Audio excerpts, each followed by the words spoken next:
Over 60. You have to talk loud. 500 left, 200 right. Got a plan now.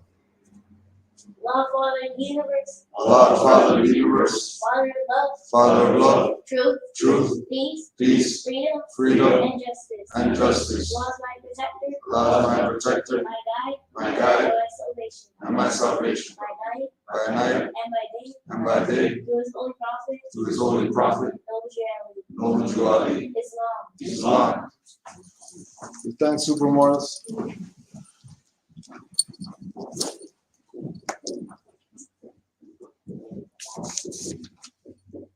Prophet warns all Muslims governors ordered to read proclamation at each meeting. I hereby inform all members that they must end all radical agitating speeches while at work, in their homes, or on the streets. We are for peace and not destruction. Stop flashing your cards at Europeans. It causes confusion. Remember, your card is for your salvation. Failure to obey these orders will be of severe consequence. We are for love, truth, peace, freedom, and when these principles are violated, justice must then take its course. Any member or group of members who hold malicious feelings toward the temple or the prophet, or violate the divine covenant of the Moorish movement, will receive the reward from Allah for their unjust deeds. All true Moors will and must obey the law as laid down to them by their prophet. If they lose confidence in their prophet, they should turn in their card and button, cease wearing their turban and fez, and return to the state where I, the prophet, found you. This is a holy and divine movement founded by the prophet Noble Ali. And if the prophet is not right, the temple is not right. The prophet therefore is sending out a divine plea to all Moorish Americans that they do their part in protecting their prophet and the temple. This is an everlasting movement founded by the prophet through the will of Allah to redeem his people from their sinful ways. Noble Ali. Islam. To be proclaimed at every meeting. Islam. I am glad to know that I have a few faithful Moors among you all, and I desire for them to know the truth and the divine truth. There is a host of jealousy about me and the movement now by the same people of our side of the nation that claim that I was only a joke and unreal. But now, since they have found out from the government officials and the nations of the earth that this is the only sole foundation that all Asiatics must depend upon for their earthly salvation as American citizens, they are working every scheme that they can to disqualify me so they may take charge of the situation. I have notified all these things to you long ago in the past.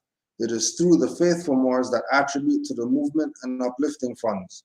The ones that paid their divine respect to me and the movement will be remembered. That is why I am calling upon all faithful Moors to increase their faithfulness to me, your prophet, and your divine Moorish movement. I need finance and I need it badly. Never before have I needed finance so badly as I do at present, so I can shove aside the discord that is facing the nation. It all comes through jealousy because of my fame and nobility. The nations of the world will not recognize the movement without I, the prophet, being head.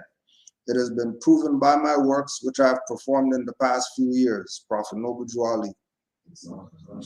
To the members of the Moorish Science Temple of America, Islam. This is the instruction from your Prophet Noble Ali. Be faithful unto your forefathers' divine and national creed, that you would be blessed for your good deeds that you sow in the flesh. Allah is the one that judges the world, and his judgment is now on, but the weak can comprehend it not. The end of time is drawing near, so says Allah to his divine prophet, I Noble Ali. And that's why many hearts have been turned to stone. Many have eyes to see but cannot see, ears to hear but cannot hear, lest they will be confounded of their sins.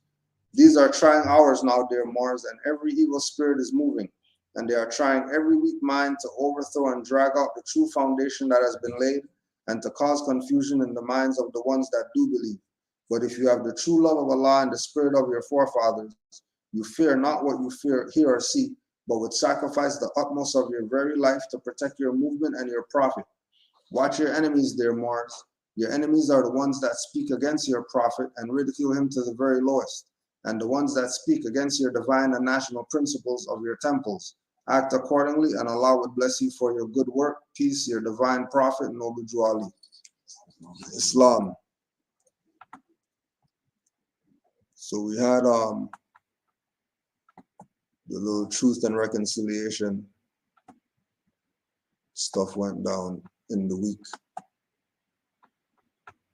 So we're gonna there's one audio and then a couple articles relating to that.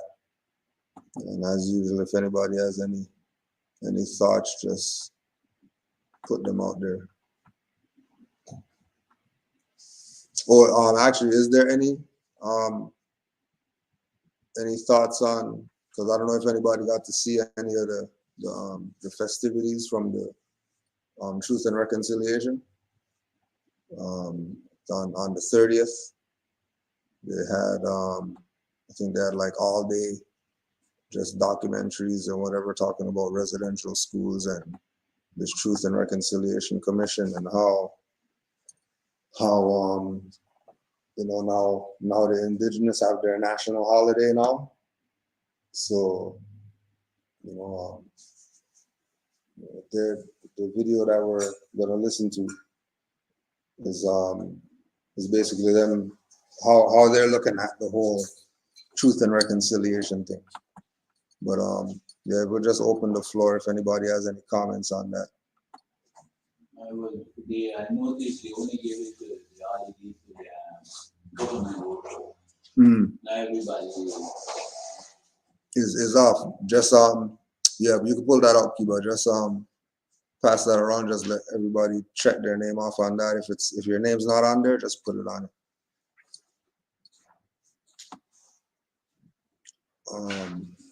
Yeah, only the government. Yeah, only I heard they were complaining because Trudeau went somewhere or something. Yeah, somewhere, right. Yeah, so they're like, it's not supposed to be for that. Yeah. See, it's not from your heart. Yeah. Yeah. Sorry, it was federal people that got that. Only federal people got Yeah. that. Yeah. Yeah. They didn't put it so like people were walking around and even know today was like, I'm like, today's no day, you know, like, you know. Exactly. Classified as indigenous, that's what all my question. Yeah. But they hit the wrong, well, they were showing the wrong, those people, you know. Yeah. Yeah. But if we know what it is, we. No, Yeah. my question would be, would black people be included? That would be what Well, I'm saying. we were talking about that with the whole thing with the new term, with the BIPOC term, that they have them all lumped together under BIPOC because that's the Black, Indigenous, People of Color. Right. So they have them in on that, but then the Truth and Reconciliation, you know, you're not hearing anything as far as them. You know, I mean, the blacks being mentioned in the conversation. You know, so it goes. That's something in the Bible yesterday about the police, because you know the views of blacks and everything, and they're like, okay, the black people want to make a platform for black voice to be heard on their watchdog or whatever, and they're like, the current one right now they're saying on the board right now, there's nobody here that identifies black. That's why the blacks aren't Yeah. So they're saying they want to create a black platform for them on that word. You know what I'm thinking? Like, so this is not making sense. So you have the indigenous thing, you have this, why they quit for some reason. You know what I mean? Exactly. Right. So they know we're more than they know. But if they keep identifying, nobody's talking for them. Yeah. Anything that they set up. So this indigenous thing, they may be excluded. Yeah. Because black is nothing. Like so. Yeah. So I'm asking Even when they go in that, they're going to be excluded. Because okay, the food who identified black, everybody knows not me, except for them. And they keep clinging on to this thing, and they're trying to create something for them, but they're still going to be left out. Yeah. So who's telling them this? Like, okay, you're telling me in the paper, we nobody on the board recognize black, so it's clear there, but they're still going with it because from what I understand, they're collecting whatever funding.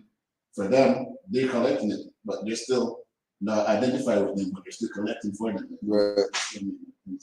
Yeah, yeah. But that's that, you know, and the thing with it not making sense is because of all the different layers that they have. So they put all these layers as far as the identities, and then all these layers of remedies, and then all these layers of and everything is, you know what I mean, not where it's supposed to be. Stuff that's supposed to be relative isn't relative. Stuff that isn't relative is, and it just turns into, you know, a time lapse that they're working on this thing, and then you realize that, you know, even with this thing here, that 6 years they did the Truth and Reconciliation thing, and they just got national holiday. 6 years. 6 years it took them to get a day to say, oh yeah, we're gonna recognize some stuff. 6 years, you know, right? It's a time lapse. You know, and then you're gonna say they're gonna talk about 12 years. They're gonna give them something else. You know, when the Truth and Reconciliation calls to action is talking about implementation of things, not this is what's gonna be done. You know what I mean? This is the action that we want to take as quote unquote government or whatever like that, so that we can, you know, be in line with the indigenous people or whatever the case is, right?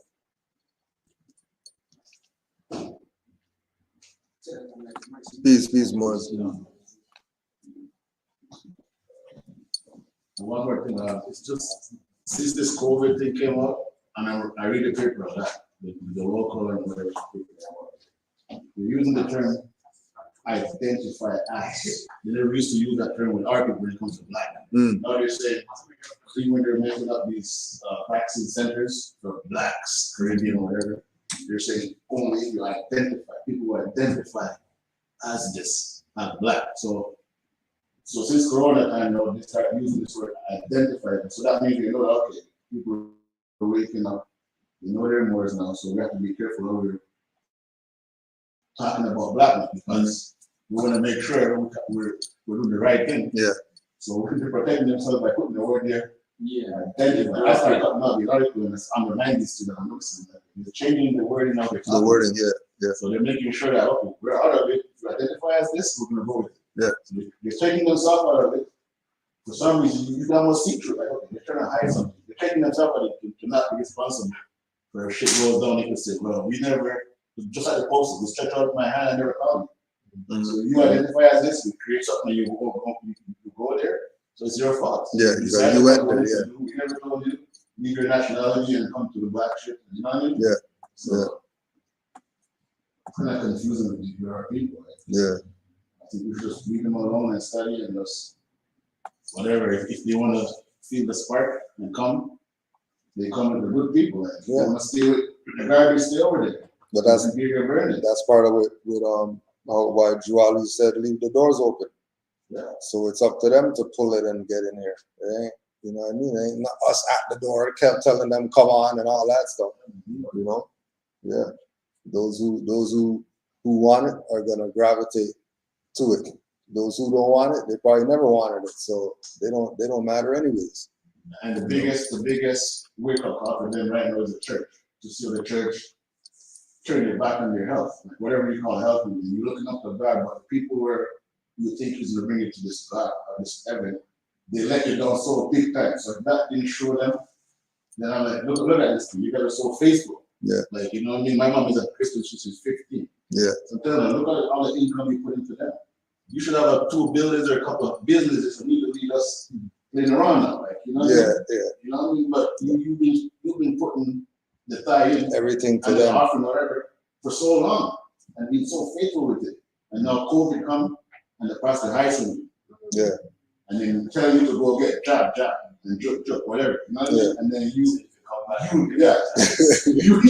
don't see something like that. The heaven you go is not the heaven that you This is the wake up call. Like, if they're letting you down and they're holy, like you that said, should be enough, man. Like you said earlier with the mark of the beast. Yeah. You know what I mean? They were preaching. That's it. The brimstone of that. They're taking.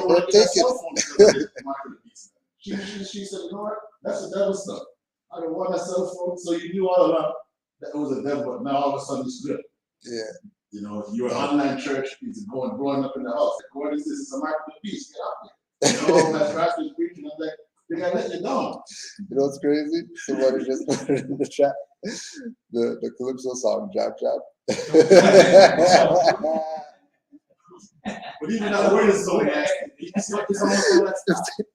If they make that song the song for the thing, yo, people are gonna get it, huh? But this is not after the word song. Drop. It's supposed to be something for your health. Why Yeah. not even drop? It should be something more comfortable like it used to be. You know what I mean? They never use the injection. They said drop.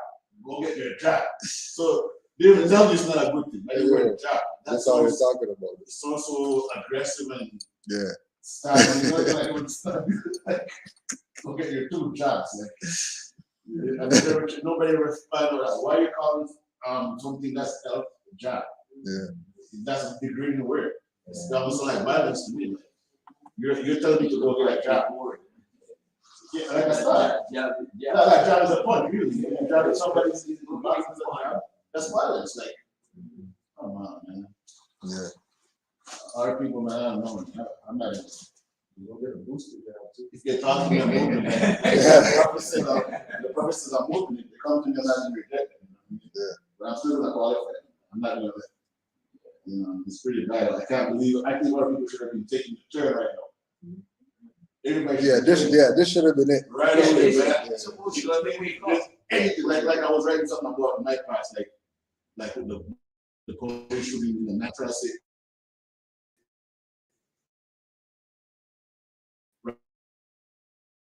Right, something like my parents had to join the gym to stay out the street, you know, crack and shit. Violence. We're getting, I grew up in Jamestown. Yeah. We're getting the police.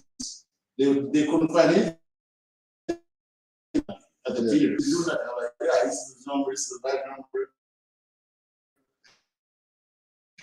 He was trying to call me or tell me I have a clean record in months of work.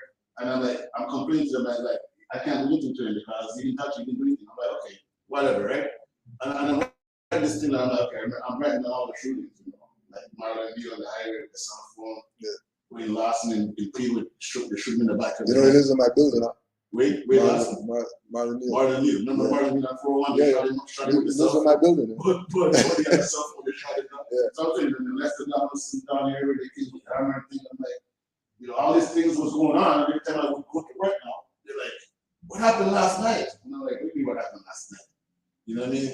Your people are shutting up the place. And blah, blah, blah. I'm like, my people? What do you mean? If somebody's doing crime, that's not my people. I'm not criminal. I'm right. I didn't know what to do until I started liking this video with Dr. Beck. Yeah.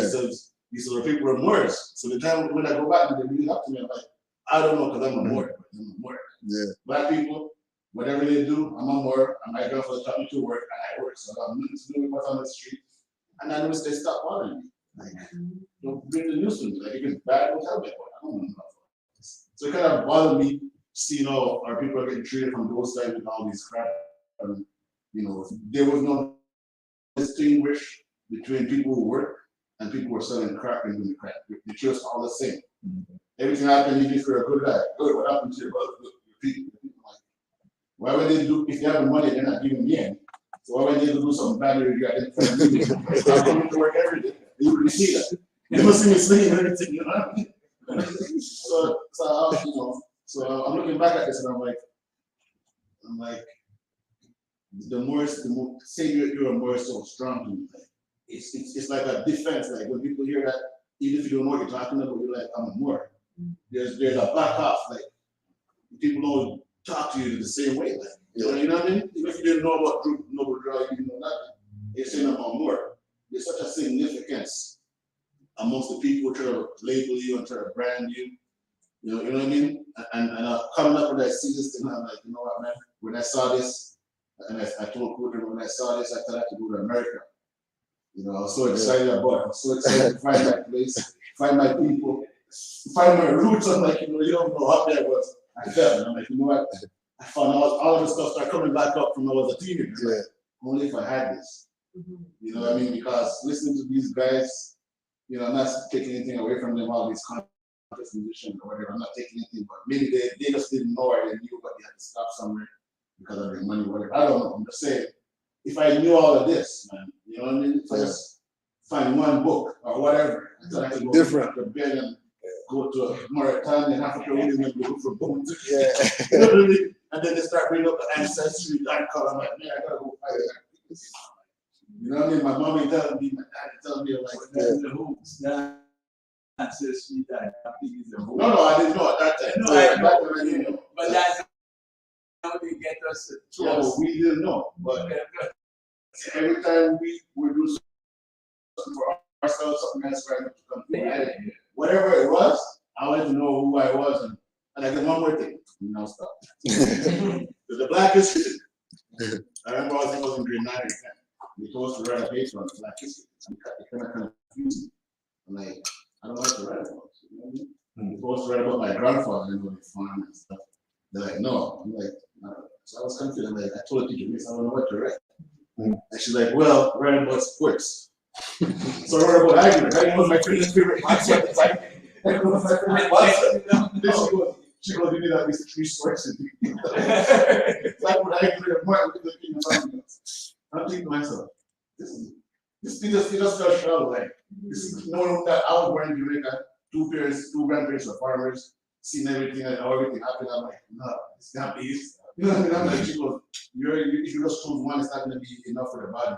So you need 3 topics, you need 3 things to write on. So I said, she goes, Martin Luther King could be one. And then she goes, okay, write about sports if you don't know what to write. So I choose Hagler. Hagler was my favorite boxer. I started looking up on Hagler, looking some magazines. Then like, you have to get one from the library, one from a magazine, 3 sources to it, right? From each I didn't know, but I have that essay even till today. With the magazines kind of added up and it was puzzling me. This is just shallow. This can't be my history. I just knew it, man. I'm like, this can't be my history. That's what I'm thinking you, telling you this in right. No, but when it's coming from the school, and then now that I hear Todd talking about, you know, how the philosophy of the education, or whatever, we're trained animals, whatever, right? So I'm thinking, how could this be my history? Because that's how shallow it was. When it wasn't, you know, and I was using my own family experience to prove this, because even with the Darwinism theory, I use my own family, my own grandfathers to show you that, hey, my grandparents raised cows and shit, pigs and goats, and I see when they were born. There's no way I'm married to come from a monkey. I didn't understand anything. There's no way I'm gonna identify with that. No way. If I wasn't born here, I would have said yes. There's no way. There's no way. The guy put me outside. There's no way I could identify myself. And you know what I mean? I know I met this information, and I'm like Taj said, you know what? Don't throw away the old stuff. But we'll look back at it. When you read this stuff, you look back at the stuff that you were taught, and you're gonna see the. You were telling me, look at the stuff when you start reading this. Look at the stuff that you were reading before. Look at this stuff. You're gonna see how vast it is. And man, at this point, people shouldn't be talking anything. Just go study. Go study, so people can see us or whatever. They can go and leave us, whatever. Either they come study with us or they leave us. Or they leave us. Simple. That's it. You know that there's not other thing to say from my opinion. You know that feeling when you wake up. I was listening to you whenever you wake up when you went to Chicago. It's crazy. I was thinking about that this morning. I was thinking about that stuff this morning. I was like, damn, it's like that ball when it go up, something inside you just want. You want grab. It becomes something that you want to own. You know. Any other comments on the Truth and Reconciliation Day? It's a day off. Yeah, I think only the feds get it off though. Everybody else gotta go. Everybody else gotta go to slave still. That's why Trudeau just stick with that way. I think they made it a federal holiday, and then I guess because it's a federal holiday, you're gonna go do whatever. It's a holiday. You know? They're like, nah, it's supposed to be. I actually don't know how long Truth and Reconciliation Day has been around. No, it was just this was the first. Yeah, this was the first year. Yeah, this was the first time. So I think because it was a holiday, he just went wherever. but it was supposed to be, for the indigenous, should be going and doing something with the indigenous people or whatever. So they called them out on that shit. You gotta get caught there. That's what happened. That's what I keep on saying. When I the guys, you're a fraud, you know it. Yeah, that's how they feel. So we're just gonna listen to this this program from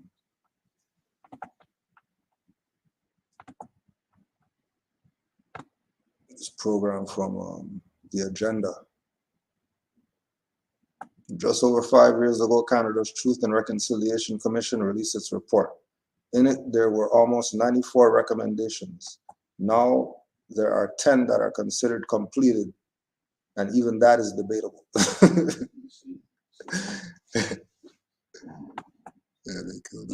On what's transpired in the years since, and let's introduce our guests, as is our custom, from furthest away to closest to our studio in Kanesatake, Quebec, Grand Chief Serge Simon of the Mohawk Council of Kanesatake. In the nation's capital, Gabrielle Fayant, a youth activist and co-founder and CEO of A7G, that's the Assembly of Seven Generations, a national youth-led nonprofit organization. In Ajax, Ontario, Pamela Palmater, professor and chair in Indigenous governance at Ryerson University. And in the Greektown neighborhood of the provincial capital, Clayton Shirt, elder in residence at the Wakabines Bryce Institute for Indigenous Health at the U of T's Dalla Lana School of Public Health. And we really appreciate all four of you making time for us and our viewers and listeners here on TVO tonight. I just want to start our conversation by playing, well, some tape from back in the day. Here is Murray Sinclair, the Chief Commissioner of the Truth and Reconciliation Commissioner, as the TRC kicked off its research. We want Canadians to understand that this is not just an Aboriginal problem. This is a Canadian issue that needs to be addressed. The relationship between Aboriginal people and non-Aboriginal people in this country has been damaged by these schools. And part of that damage is not merely what happened to the students in the schools. That damage is also what happened to Canadians who went to their own schools and who were taught what they were taught, or not taught what they should have been taught about Aboriginal people in this country. Pamela Palmater, to you first. Do you believe the TRC has achieved what it set out to do? I think the TRC has, in terms of public education, in terms of increasing awareness, in terms of making some of our problematic colonial history knowledgeable, and including students in schools. That is completely separate to whether or not governments have done their part to implement the recommendations, which I think for the most part they haven't. Okay, Grand Chief Serge Simon, where do you come down on that? Well, when it comes to the report, I fully respect Judge Sinclair, and I've read some of the volumes here that they sent to us and the horror stories that were in it. And I can't imagine Judge Sinclair going through all those interviews and coming out of it with some scars. I read a good portion of these volumes. I don't know, it's so disheartening that grown-ups, grown people go and do such things to children, to any child. There's no justification for that. But it takes time. It may have taken 120, 130 years to get to this point. It might take a little bit longer to try to find an adequate way for First Nations to overcome the breaking of that chain within our own evolution because of the residential schools. But governments, you know as well as I do not act at lightning speed. Everything is scrutinized to a fault. So it's going to take time. But we can't slip in our own responsibilities as First Nation governments to keep up the pressure. We got to keep on holding the governments accountable to the changes that need to happen if we're going to reestablish our own evolution on our own terms. All right. Gabrielle, where do you come down on that question of whether you believe the Truth and Reconciliation Commission has essentially achieved its mission? I feel that the TRC did everything that they needed to do, everything that they wanted to do in order to achieve reconciliation. However, I do believe that reconciliation is ultimately the responsibility of Canadians. It is not up to Indigenous people to repair the harms that Canadians have done to Indigenous peoples. And right now, what we're seeing is that the burden is falling on the shoulders of Indigenous people, and that's just not fair. A lot of young people that I work with actually believe that reconciliation is dead, and that's what they say. Reconciliation is dead. And that's not to take away any of the work that the TRC has done or that survivors have done, but that's a reflection on the Canadian government. We will surely come back to that comment because that's a very stark way to describe where things are at today. So to be sure, Gabrielle, we'll come back on that. I wanted to give you three a chance to weigh in first, and now batting cleanup, if I can put it that way. Clayton Shirt, you're the elder among us here. Let's get your view on this. Well, first of all, I just say I don't consider myself an elder. I'm just elderly, I guess. Getting old. That's the title they've given me in everything. But I don't really recognize myself as an elder. That's my community. They do that. So with that, but I was just saying, I was just thinking about when they came here a few years ago. The commission came and we sat in Queen's Park, and I was part of that. I was doing a pipe ceremony there, and we did the ceremony, and all the ministers, everybody was there, and it was part of it. So as they traveled, it was really something to see, and I was amazed, and I was very happy to be there. But I knew that this was just the beginning of the beginning, and I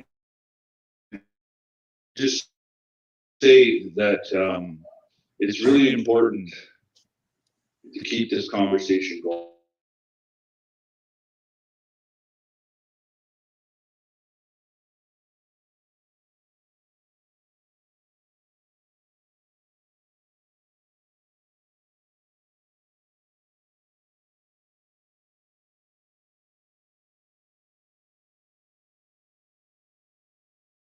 Trying to do it.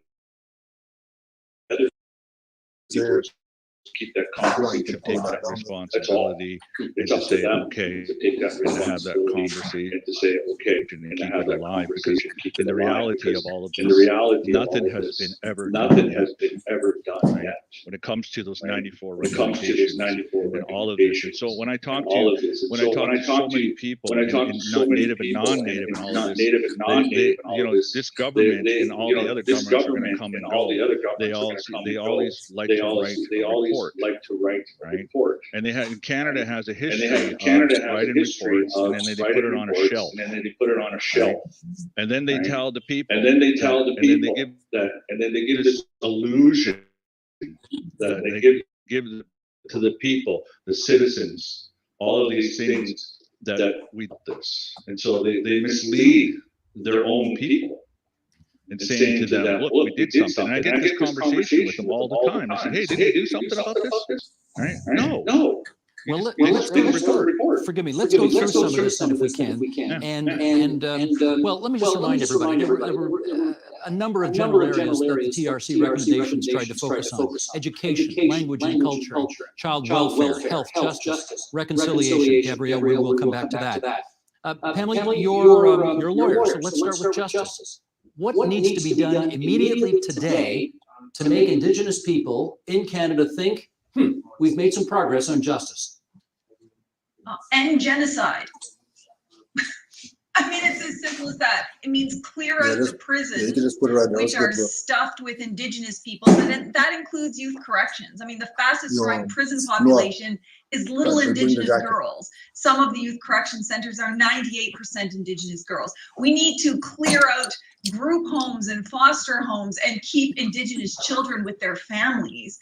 You know, we need to make sure that all Indigenous people are housed. They have the basics like clean drinking water. The fact that I'm talking to you about clean drinking water seems surreal. And so I think when we're talking about reconciliation, that's where we need to go on the ground, dealing with things like murdered and missing Indigenous women and girls. When we talk about things like a legislative amendment here, a policy change here, and a apology over here, that's all at the high superficial political level. It's not at the ground where the people are. And I would welcome any politician from any level of government to walk into an urban center like Winnipeg, downtown Winnipeg, in a pandemic, in the winter, and take a look at all the Indigenous people there and say, we're making progress on reconciliation. And that's literally how stark it is. This is literally about life and death. It should be in this political realm that it is. All right, let's go right to the ground then. And Sir Simon, I'd like you to follow up with a conversation about health. Anybody have any comments before we carry on? Yeah, this sounds to me like it's coming from somebody a little bit ahead of the unconscious approach. But from studying, it seems to me that we're trying to cover this thing up. That the fact that we're waking up now, and we know that citizen is not a nationality. We know that Indigenous is not a nationality, and all of these people that you're talking about are Moors. So the band-aid that we're trying to put onto this thing is to dumb down people again to not wake up. So they're creating this thing and talking about they're doing all this reconciliation thing. It's all another band-aid to me, from what I'm hearing. So I think we should keep our eye on it, but not focus on what they're saying too much to take us off our study. Now that we're waking up, you're still not telling the truth, because it's still a lie, and they're doing the band-aid thing again. It's another dumb down and another blindfold putting on our unconscious people for we not to wake up. So when we're going to look at Indigenous, we're going to get confused that they're talking about us. They're not talking about us. Because we're Moors, we're not Indigenous. We're Moors and Indigenous. So that comes afterward, after your blood. The other stuff come after. The Indigenous part come after your bloodline. So how are you going to create this thing? This thing that they create, that they done to us, you can't just fix this in one day. And another thing is, keep in mind that we're under forced occupation still. So if we're under forced occupation and we know we're Moors and we're POW still, what are you talking about? You reconcile something. You still have the freedom. Like, what do you mean? You still have this POW forced servitude going on, and the Indigenous doesn't know this because they're not studying. So how could we grip onto this to think that you're talking about talking about us? So we are given this aid to, we still have to wake them up, or they just are get away from the confusion, because to me it's a confusion. Like, we're not talking about Moors and telling the truth, because it's not truth. It's still a lie. That's straight up Islam. Islam. Have any other thoughts? Will we carry on? Talk to us about what things are like on the ground where you are, particularly in a COVID-19 age. Well, like everybody across the country, it's not easy. Here in Quebec, we're seeing 3,000 plus more cases every day.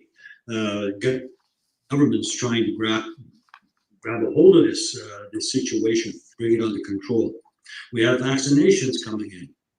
But when it comes to First Nation health, as Pam was mentioning a little while ago, everything else seems to fall to the wayside. We need palliative care. We need to get our own health institutions using some of our traditional healing ways, our own traditional knowledge of plants to heal. And we need to really keep an eye on our own situation.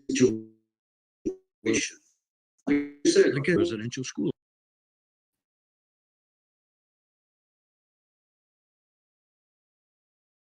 How many vaccines we're getting, or which one was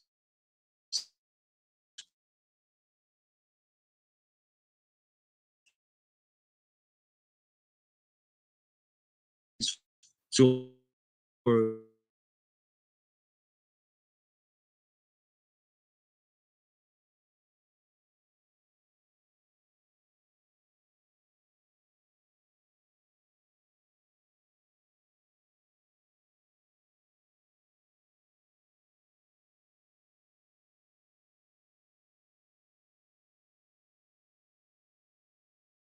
contributing to their economy.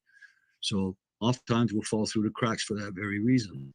Well, for what it's worth, there's stories in the newspapers today about the fact that seniors who don't live in long-term care homes, they're going to be moving themselves further down the, well, they're not moving themselves, but they are being moved further down the list of receiving vaccines, just because there are others that in the wisdom of health officials, they feel are more of a priority.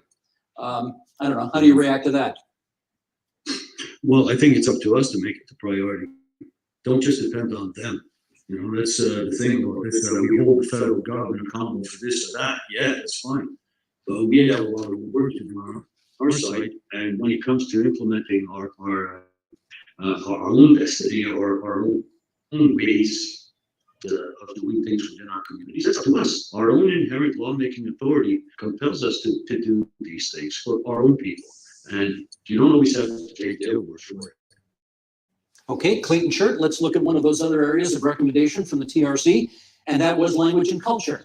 Are things better on those two fronts today than they were before the TRC held hearings? Absolutely. I think they are. I'm part of that generation that my parents were part of the 60s, right? And there was a large majority of us were gathering our medicines and our teachers and becoming finding our identities, and my parents gave me that. And Murray's part of that. Right? He's a little older than me, but he was a good friend of my mom and my dad's, and they were doing that. So the cultural stuff is there, allowed to do this. But now we're allowed to be cultural. But then there's cultural, and then there's spiritual. So all of these things. So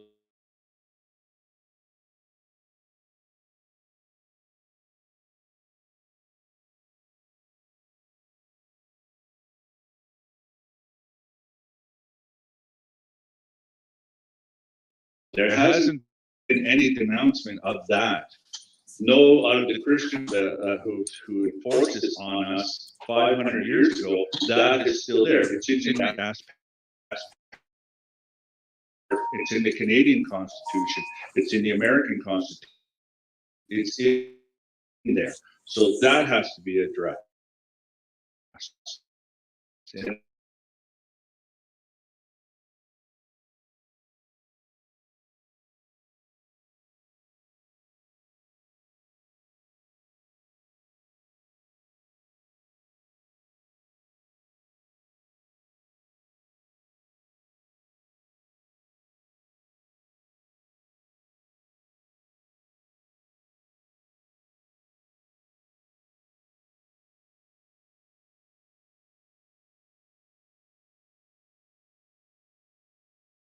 We have our allies. We have our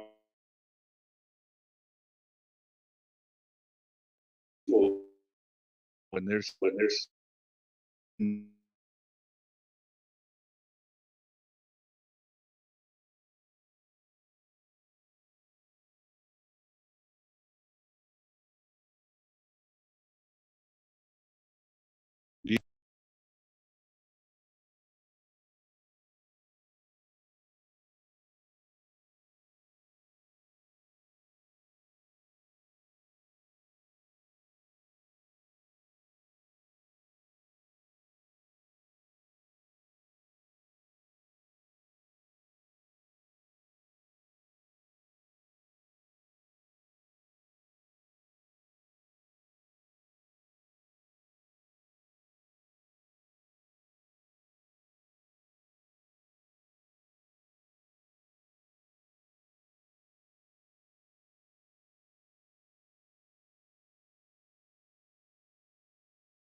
With regard to the Aquarian age, look at it from the symbology of the glyphs of all the different astrological signs.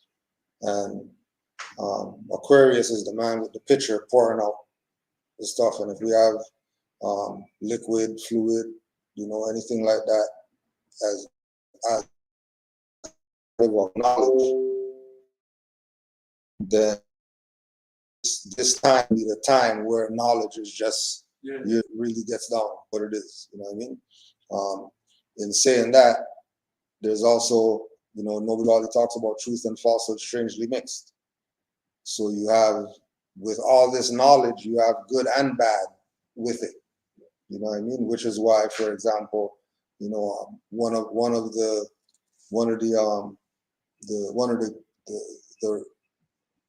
reference points of knowing when somebody's on the plane with regard to this info is who they're learning from.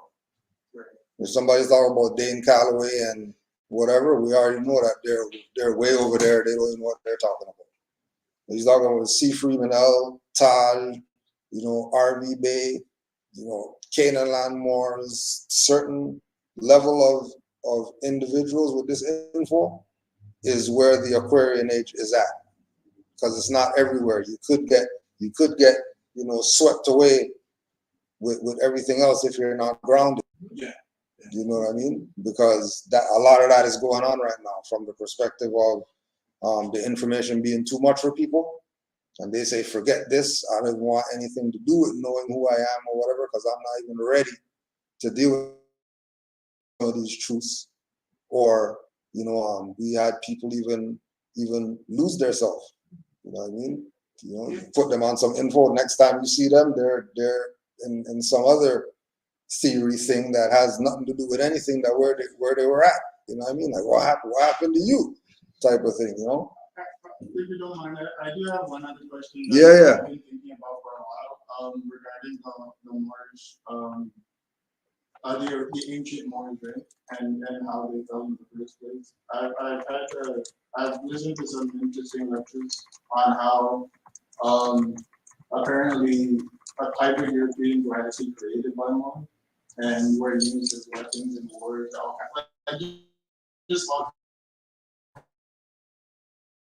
So I was apparently they're saying that some factions of Moors created them to use as a weapon, and then karmically their descendants had to suffer because of what they did. So I was just wondering what your thoughts are.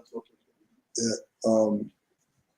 A good reference point is Bobby Hemmett, Human Artificial, on YouTube. There's two different lectures. Those ones there would be a good place to start with regard to that whole thing of creating them and whatever. And going back to the different more whatever and the ones who it's the same thing. Truth and falsehood strangely mixed. It's that now that you have as individuals who are for the liberation of humanity and things that are good, righteous, and then there's the opposite of that. You know what I mean? But there also has to be balance. So that's always going to be there. It's not like that's not going to be there ever. There's always going to be that. There's always going to be a Cain. You see his brother, and he's gonna do his brother wrong just because. Black community or Moorish community or whatever, do you think that's never going to happen? Like the mere because even in the intro, they say when so-called black people are on the planet, you still had. I mean, you have people who created your people, right?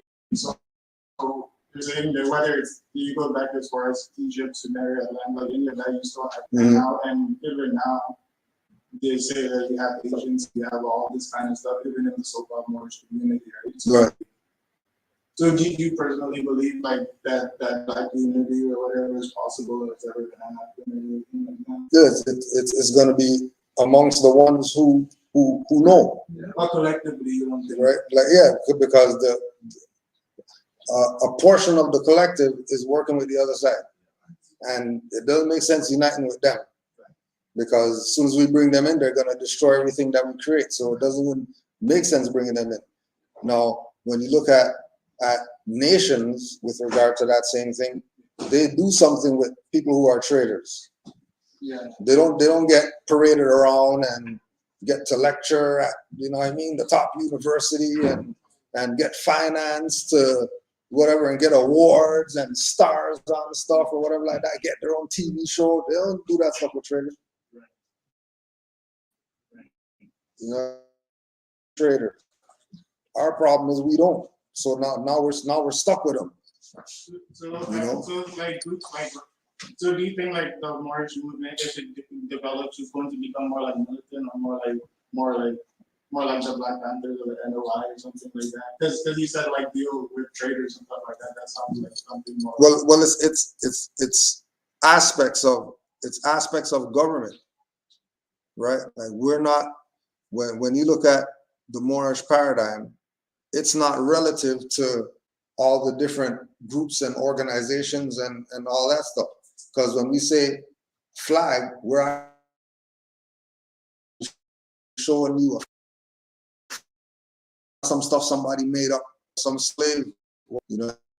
I mean, this is the actual flag that you ask anybody, hold that up to anybody, they know what that is. You know what I mean?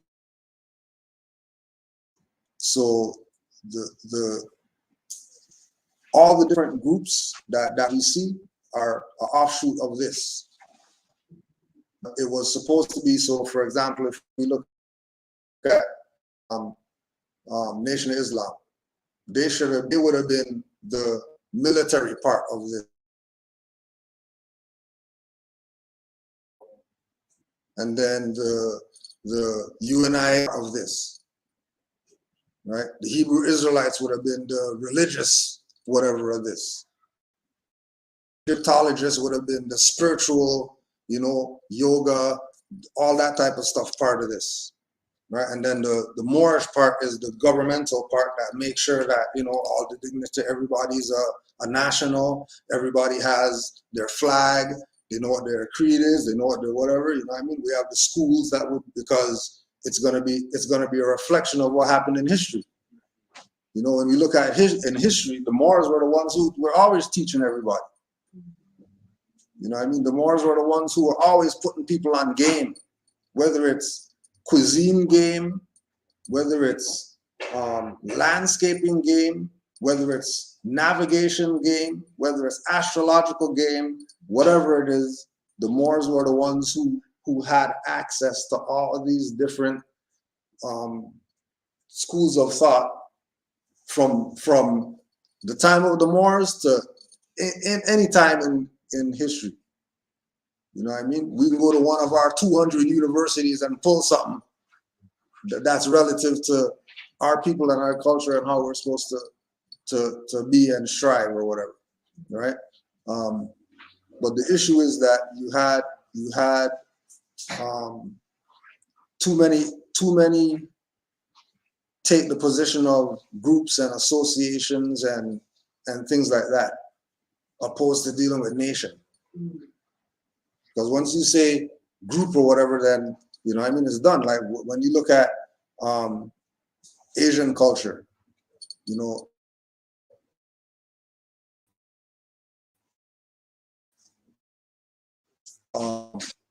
martial arts is something that you're getting from here. You're not 20 gonna go try to be out the womb. You're going instructions. You know what I mean? Hindu culture, they don't cut their hair. That's just from this. They don't cut hair. And if they do, it's because of, you know, some type of spiritual signification. They're not just going to barber just to look fly for the club. Like there's reasoning behind them cutting their hair. You know what I mean? And you talking to them about the reasoning behind it, you're like, damn, you look at hair like that? Well, if your hair's straight and you look at hair like that, then how are we supposed to be looking at hair? If they're looking at hair as this sacred thing like that, then we should be looking at hair on some supreme levels. which, we already know we don't. And then we look at our conditions, and then we look at everybody else who has their natural self, and they don't wear makeup, they don't do any of that stuff like that, and they got the best skin and they got the best everything, and then our people, everybody got issues. Whether it's some health thing, you know what I mean? Whether we're going again with diet, that majority of these other nations, that they don't really do certain things as far as food. You know what I mean? They'll go eat some crickets or something before they eat some certain other stuff. But know that the unity is you not being able to find the spot, and then be able to call, get a hold of somebody who's going to give you the directions, and then you walk in the door. That's the unity. The unity is more who just went downstairs, that just brought this table last week, just because he just had the table sitting around. I ain't doing nothing with him, so here it is, right? The unity is European who came and laid down this floor. He's a European for nothing. But then we're talking our people at 1,200, 2,000. Well, we just started up. All right, well, I'll take $50 off or whatever. Right? 1,500. I'll take 200. Right? European came with the tiles, with the glue, with the knee pads, with the whatever, or just get everything off the floor and laid the floor down. Right? That's the unity.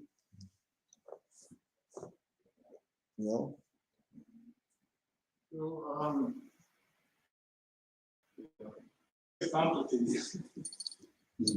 Yeah, it's only complicated because you're new. But after you get to it's like when they say you ever see those commercials when they're showing you the I don't know if it's binoculars or camera or whatever, that they zoom in, and when they zoom out, they're like 5 million miles away or whatever. Okay, so right now you're zoomed in right now, looking at this. You know what I mean? So all you see is craters and lines and whatever like that. So you zoom out, you realize it's, and then you realize that, and then that's Earth. Then where am I zooming in, looking at this thing? You know what I mean? So as knowledge, the lens goes back more. And the lens goes back more. The more knowledge you get, the lens goes to see a broader, you get to see more of what the landscape is. You were just looking at green. You thought, green. Then you zoom out, it's a forest. You zoom out, it's not even a forest. It's like a shrub in the middle of the ocean that just happened to be growing there.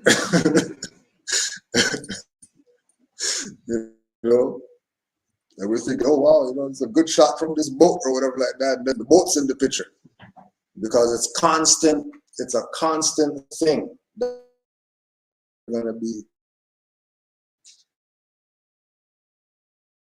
because there's always pieces that you're finding that other people coming in throwing pieces on the thing for this picture to come out like it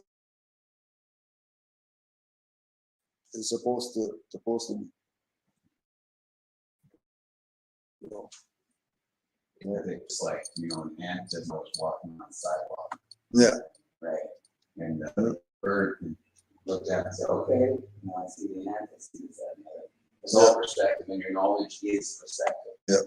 So you are existing within your, the transition of your metamorphosis, where you're going to metamorphosize from, Q and then get mad, like a caterpillar turns into a butterfly.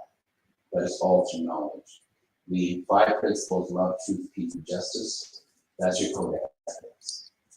So walk with that and use that as a guide when you speak to other people who might try to lead you out with that. You know, because there's an opposite to that. The opposite of love, opposite of truth is life, opposite of peace, or opposite of freedom, oppression, opposite of justice is injustice. So whenever you see those things in your daily life, then you question those who are against those. I have the vaccine thing. So nobody's here taking it. Like nobody's okay. Like are there like papers like religious exemption type papers that is like provides? Yeah. not only that, but it's in your human rights code. If you look at the Declaration of the United Nations Human Rights Code, it tells you. So again, it's about police as well, comprehending who you are, indigenous people, of your rights. And so the moment you start researching, then you're going to get yourself back into proper perspective of who you are. And those who are going to hide this from you, it's your birthright. It's not, knowledge is not to be, paid for or whatever. It's your birthright. So those who are going to try to tell you, oh, you pay this and pay that, and that's science. Okay? Your nation want you to be better. Therefore, all the questions that you have, you should be able to lead you down the right path. But then it's your job, your responsibility to do your research, second guess it, you have to do it, know it inside and out to the best of your ability. Because yes, we can lead you water, but at the end of the day, you gotta start picking up, drinking. But again, your moral code of truth, peace, freedom, and justice. Walk in that light, treat people like you want to be treated. And when people are, so in you and giving you half truths, that's where your warning signs are. Right? You need to be free. And that's your birthright. Of course. I'll say one thing before you say that. I'll go back to the Quran from Muhammad Ali, where he says, we turned out the vaccine paper and vaccine number because I have one, so I haven't used it yet. But I'm going to go back to that chapter where it says a soldier doesn't know his strength until it needs its full. So the exemption paper that I have, that's my strength. Like I've called upon at my work to do a survey, whether I take it or not, If they ask me to present it, if I'm going to say yes or no, I put yes. So in terms of what you're asking, if you just know in your heart that I'm not taking this thing, you know why, for yourself, you don't need any paper. The paper is there, I haven't presented to anybody. I'm just waiting for them to ask me to present myself. What he's talking about, I have that information. I'm not going to push it on them to say, hey, I'm not taking any vaccine because of this. I'm waiting for them to approach me with it. Just say to tell me that why I'm vaccinated, the reason why I should put that in my body. Then I'm going to present my strength with what we're talking about. So the Prophet already told you, anything, put it in first. So if you leave out the Quran and you take it, they might even put it in you because you're not believing your prophet. The prophet said put it first. So if the prophet is right, what would that be? Because this is coming from it's not coming from him, but he's coming through to come to us. Mm-hmm. So it's not about belief thing. It's like a river and a stream meeting at a different time. Like the prophet is in us at a different time, but if you put him first and dedicate yourself to the information without worrying about YouTube and all these things, just dedicate yourself to your truth about what you want to learn. Learn it. It's here. It's not for money. It's free. Like $5 book, $10, that's free. You know what I mean? I was paying $1,000 for some book club to learn information. You know what I mean? $25 a month here is nothing compared to what If the Europeans will give you this knowledge, you're not getting this for free. You're not coming to a place like this without paying $500 for the seminar. Because it's not a seminar. And you're gonna pay for the presenter. He's a presenter. You're gonna pay $1,000 to go see him, $900 plus your hotel fee. So this is the profit put this year for us, and we're here questioning stuff. You should be running like a brick wall to it, like crashing down buildings to get to this and say, this is mine. Yeah. You can imagine this is free. I mean, I was paying for stuff. I was paying money for stuff, for information. Badly wanted to know who I am. And I was paying European books clubs to find this out. You know what I mean? But I guess everybody comes to this. What I'm saying, if this is free and somebody have it, you know what I mean? And you're still asking questions, I should be looking for books. What that I can grip on. Islam. You know, asking permission anymore. You know what I mean? You wait till you come to you, you bring whatever you have to do. To me, this is where in information and everything else, but the justice part is, and if you haven't been doing your studies, how can you use justice? You don't know what you're speaking and you don't know where you're going. You know what I mean? So to me, man, like you gotta study. There's nothing else to talk about. You gotta study. Whatever you can study. The Quran is a great little book to have. It's free. Like the study starts from there, in my opinion. Like if you can't take that part seriously, the Quran first, I don't think you're gonna be confused. You know what I mean? Because all the knowledge is there. And then everything else come up to that. The knowledge is in the Quran. Like even up on this vaccine thing, that book can show you how to present to these people. Just that book alone, you can use it. Whatever part you vibe with, you can use it and present to them. Like, hey, this is what my prophets say. Don't use anybody else's prophet. Use your prophet. This is what my prophets say. And this is what I say to that. Add on to that, and then you bring in Allah into that, because Allah made all of us. So if Allah made all of us, why are you trying to recreate me with your job? Simple. You don't have to show them anything. You can only speak. Speak it. Islam. You had a question, Mark? Yeah, it's kind of off topic, but I was looking at some stuff and I was wondering what's the significance or the importance of tag bit. Like I know that some rules in the British have for like 500-600 years. Does it connect or tie into like, or how does it tie into like the maroons in the Caribbean? Or does it? I thought I read something like that, but yeah, I would want to know the significance of it. Okay, so you might want to read about the Jacobites. Those are the people who are under like the family James and Stewarts. So you want to read about that, read up on that. Read about the Battle of Falkirk Moor, because that's where they had victory there, but they started losing afterwards. A lot of them ended up being put into slaves into the colonies such as Caribbean and the parts of the British North America. This is the time around the time of George II. So you can look about them. We go on the Library of Congress website and look up James II and see a photo of him. It's a couple other photos, but one of them in particular was get the book Ancient and Modern Britons by David McAfee.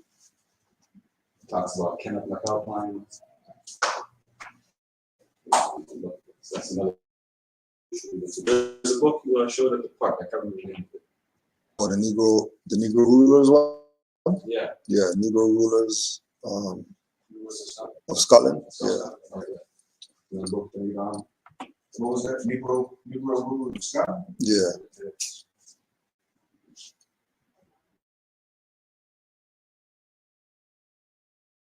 Time in on the fact that okay. There's a lot of books. There's a lot of articles. Read on those. Read on the Franco Moroccan alliances, the British Moroccan just Google and stuff will pop up. The Ancient Modern Britons, that's probably one of the last listened to. Ancient and Modern Britons, or Britons. This one we talked about earlier. Yeah. Oh, yeah, nation knows no color line, yeah. Yeah, you start, once you start, just like Mo was saying in regard to the studying, once you're studying, you're gonna find out that everything is connected to the Moorish paradigm somehow, some way. It's always gonna lead back to it somehow, you know.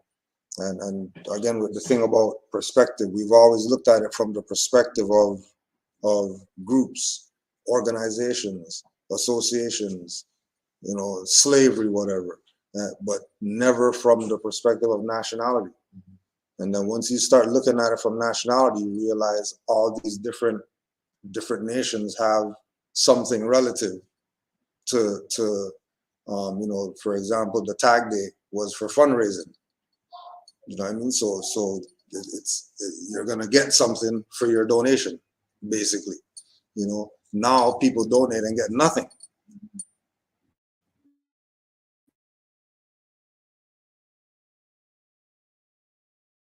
When some box up, put the finance in,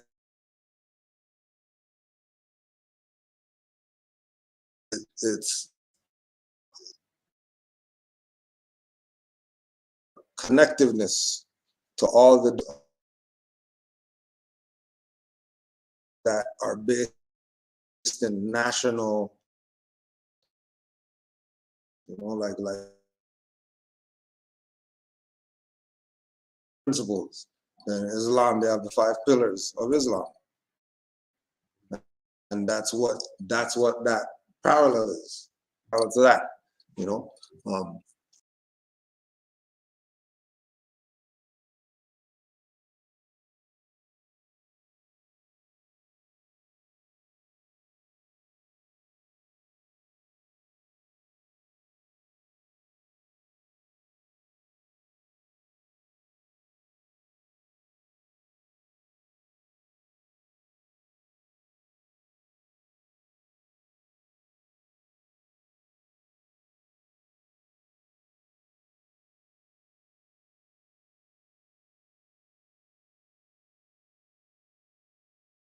Keeping ourselves in a certain mind space so we could vibrate on a certain frequency so that certain things aren't even going to be trying to attach to us. You know what I mean? Because higher things with a higher frequency, the low frequencies don't really try to mess with it. They just let it be on its high frequency, you know. Any other questions? Sorry, another interesting thing to look into to sort of consolidate your confidence in moving forward and recognizing that your history has been robbed from you. If you do a Google search and do image and do proper people of the Americas, you'll see pictures from 1600s, 1700s. People painted, paintings that go way back there in, the old British dictionaries showing Afro people, dark-skinned people, and who the original people of America.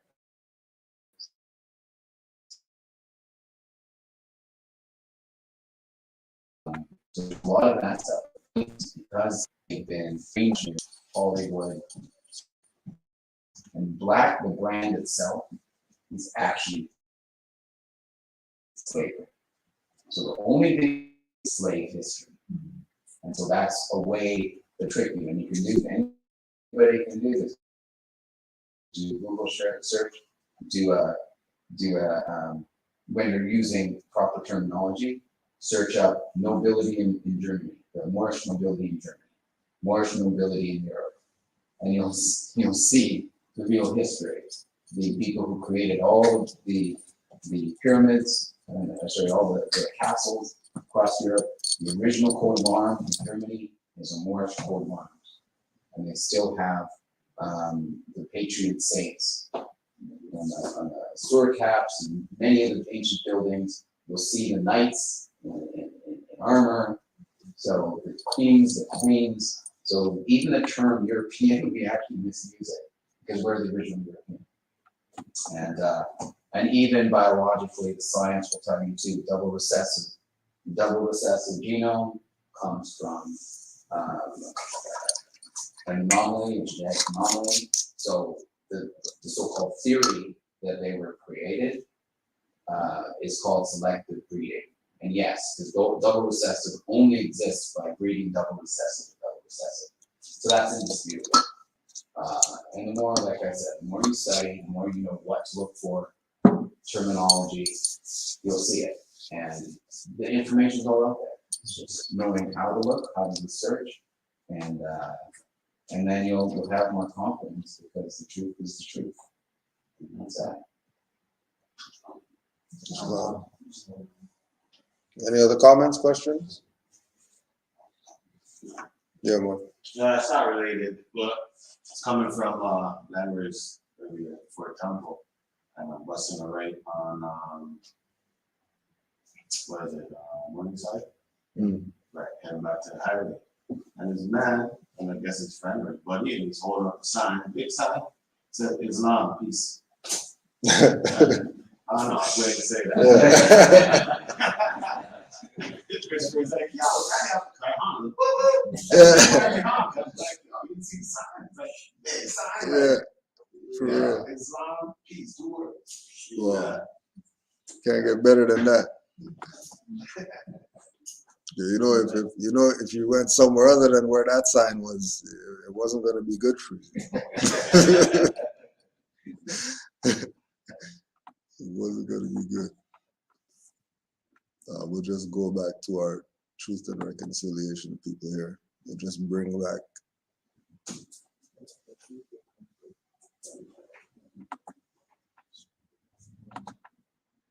the 60s, right? And there was a large majority of us gathering our medicines and our teachers and becoming, finding our identities. And my parents gave me that. And so, and Murray's part of that, right? He's a little older than me, but he was a good friend of my mom and my dad's, and they were doing that. So that cultural stuff is there.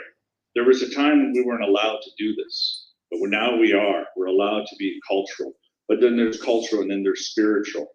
So all of these things, so those things are very important. We're allowed to do those things now, but still things, they need to be a little more. So, and all of this. And so I wanted to say this, and I think that one of those recommendations is to talk about that spiritual part. And that what I mean by that is the doctrine of discovery to be denounced. And there hasn't been any denouncement of that. No, out of the Christians that who enforced this on us 500 years ago, that is still there. It's in the, you could ask Pan. It's in there. It's in the Canadian Constitution. It's in the American Constitution. It's in there. So that has to be addressed, and that's a denouncement of that document, right? The doctrine of discovery, and that's what that document says. To what it said, it says we have the right to do whatever we want to anything that's non-Christian, to take whatever we want. And so that's that spiritual part. We had a way of life. It was a beautiful way of life, and we're trying to get back to that. And from coast to coast, from nation to nation, this is what we're trying to do, to allow our youth to say, hey, there's a way of life here, and we're doing this. And so it's so important that we have those supports, and we have our allies, we have our people. And there's, what happened is it wasn't just us. We're not talking about civil rights, human rights, etc. We're talking about our rights. We're talking about as human beings. And that's our way of life. We are the human beings, and every tribe, every nation has had a way of expressing that. I am Cree, I am Anishinaabe, right? I am a human being before I'm my race, my gender, my class, my citizenship, my age, etc.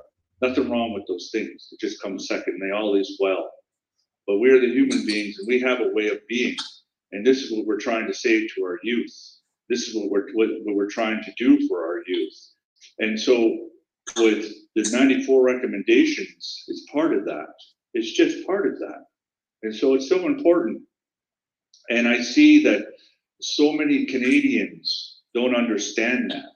And it's very disheartening when I see that. Because they're saying, well, wait a minute. And I just want to say this, I think it's important. And it's very important for us as who we are as Indigenous people. We're the people. And colonialism, colonization has been trying to erase that memory from us since the beginning. But we've always said we're willing to talk, because we said this at the beginning when the settlers came. We said to them, you have your way of life, we have ours. Let's go down to the river of life together, but you need to stay in your boat. We said this to them in the past. We keep saying this. We don't want anything different from everyone else, and we want to contribute to this culture. Yeah, I appreciate the metaphor I've heard in the past of two canoes simultaneously going down the river together, side by side, but separate. I understand. Gabrielle, I got to get you back into this conversation here, and I want to find out more about this group that you've started called A7G, the Assembly of Seven Generations. What's that a reference to?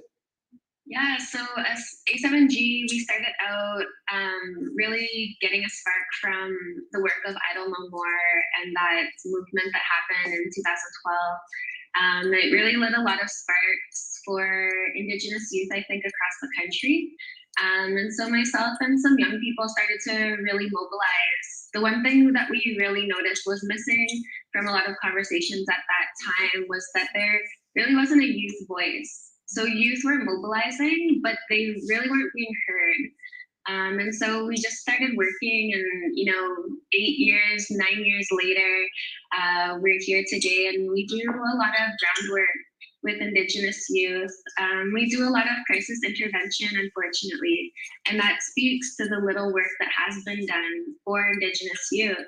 We're still having to intervene in crisis, in suicide, preventing homelessness, helping young people find jobs, all kinds of things that, every Canadian takes for granted.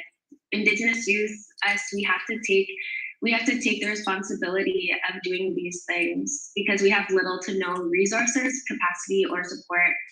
Gabrielle, can I ask how old you are? I'm 32. How many friends have you lost to suicide in your young life? More than I can count on two hands. Well, that may help explain the comments that you made earlier, which were very stark when you said, in your view, reconciliation is dead. What did you mean by that? So we've done so much work on trying to. Well, just before we hear that, put reconciliation out there. Mid 14th century, reconciliation, renewal of friendship after disagreement or enmity, action of reaching accord with an adversary or one estranged, originally especially of God and sinners, from Old French reconciliation, 14th century, and directly from Latin, a re-establishing, a reconciling, noun of action from past participle, stem of reconciliar, reconcile. From 1729, an act of harmonizing or making consistent. Other early noun forms including reconcilement and reconciling. Reconcile, mid 14th century, verb, transitive, in reference to persons, to restore to union and friendship after estrangement or variance.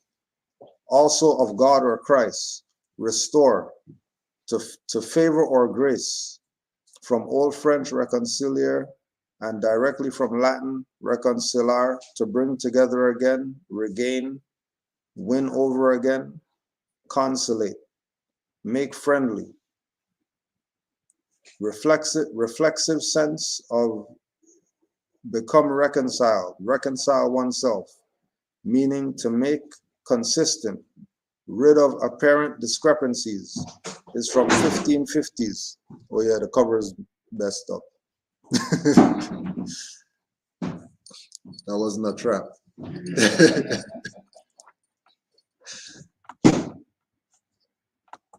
To educate Canadians about the harms that have been done to Indigenous peoples. There's so many reports, and my fellow panelists have also said this. There's like a whole library of reports that the Canadian government can utilize and to help guide their work forward. However, they continue to ignore these reports. They continue to disregard the work that Indigenous people have done to get a better life, to get out of this crisis situation that we often find ourselves in. And I think for Indigenous youth, the final straw in this conversation about reconciliation was when the Canadian government invaded Wet'suwet'en territory last year. It was just, how can we talk about repairing harms that have been done when we're still in the process of witnessing them happening in real time? It's not like it happened 10 years ago or 20 years ago. It's happening right in front of our faces. You know, we're seeing the actions and the words are very, very different. They don't align at all. Gabrielle is, of course, connected to youth through her work, and Pamela, you obviously are connected to youth through your perch at Ryerson University. What we've just heard is a very stark and bleak recitation of where things are at. Do you share that view? No, I entirely share that view, because here's the thing about the youth voices. They're not through a political filter. They're not through a filter of, self-promotion and, trying to get a seat on a board or trying to make political favors. It's what they see, it's what they experience, it's what they live.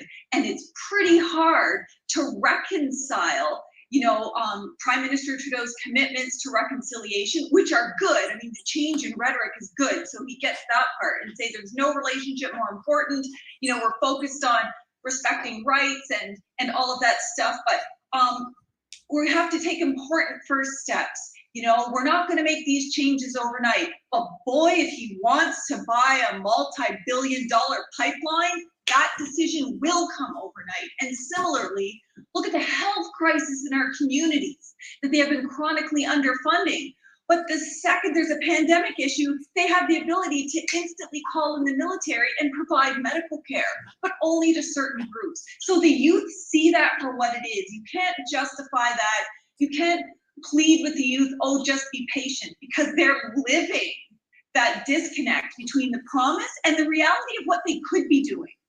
Because keep in mind, it's our lands and our resources. And if we only had just a small fraction of those lands and resources, we would be entirely self-sufficient and we wouldn't even be having to have conversations with governments about do your obligations. We could be doing it ourselves. But they don't want to recognize our right to self-determination. They don't want to share with us our own resources, yet they blatantly breach every law in their own domestic legal system around human rights and Indigenous rights and at the international level. And so we can't win. And you see that for what it is. They don't have those political blinders on and they're calling it out. And so when they say reconciliation is dead, we need to be listening to the youth, because we depend on them to be the frontline defenders in the future, like many of them are now. Think about who are all the land defenders and water protectors. They're mostly youth following the lead of other warriors and people on the ground. And so we can't have them losing hope about where we go in the future. But I agree with Grand Chief that, that starts with us, with the government, they have to pick a side. Are you going to do it and do it properly? Or are you going to recognize our right to be self-determining and let us do it the way we want to? Because we certainly couldn't screw it up any worse than they have. Well, Pamela, I hear you. And I don't want to give the impression of being optimistic or hopeful if you all genuinely believe there is no reason for that. But having said that, can you focus on where things are, for example, in education? You're ensconced at a university, at a very prominent university in this country. Do you see improvements in the education of Indigenous young people since the Truth and Reconciliation Commission calls to action came out?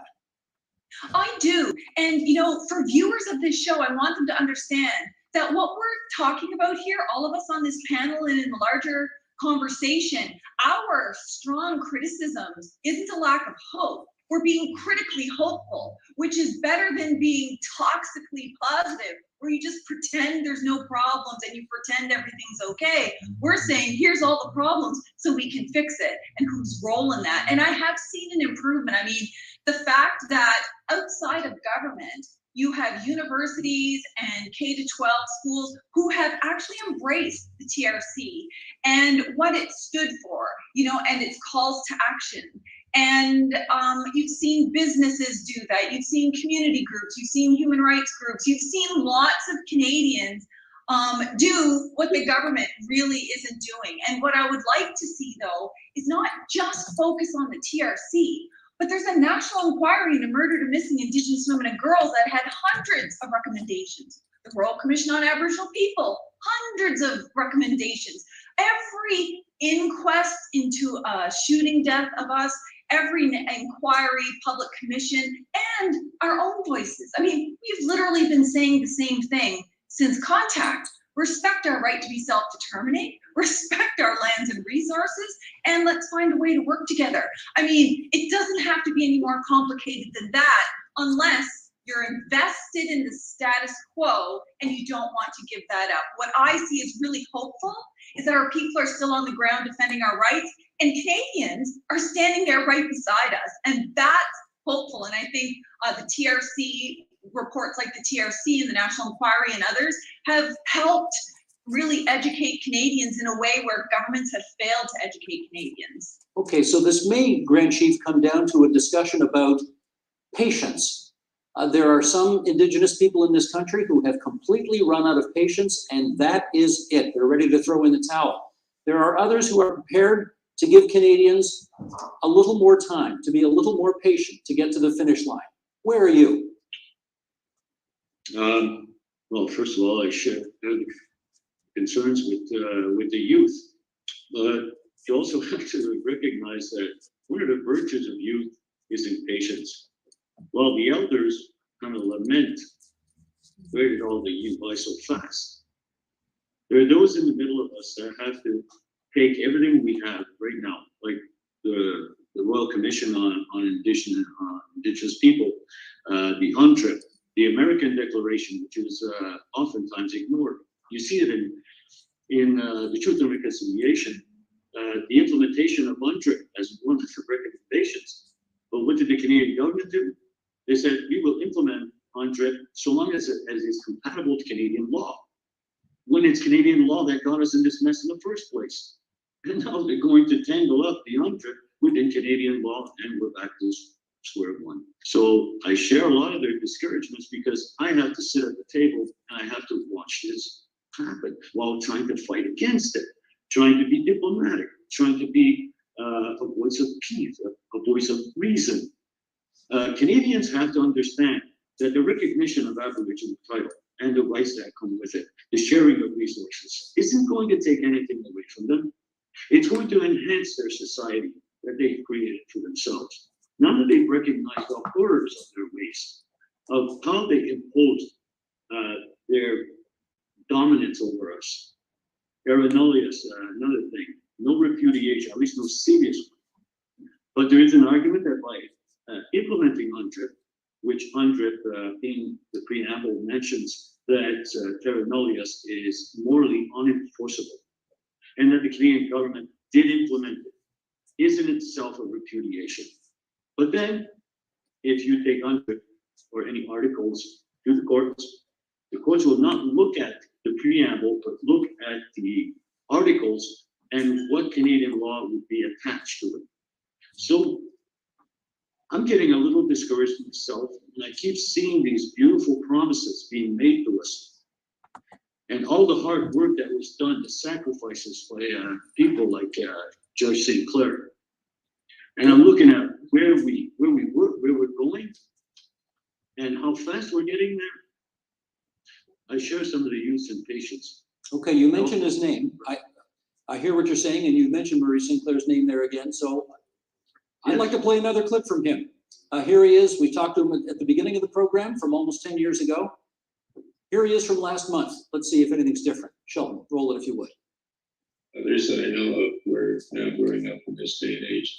I have examples like perhaps mine, but others as well, to see what it means to be patient, to persevere against hatred and discrimination and actions that are not acceptable, to be courageous and to strive to be wise and to learn how to apply all of that in a way that is not harmful to others. Gabrielle, how does or does not all of that resonate with you?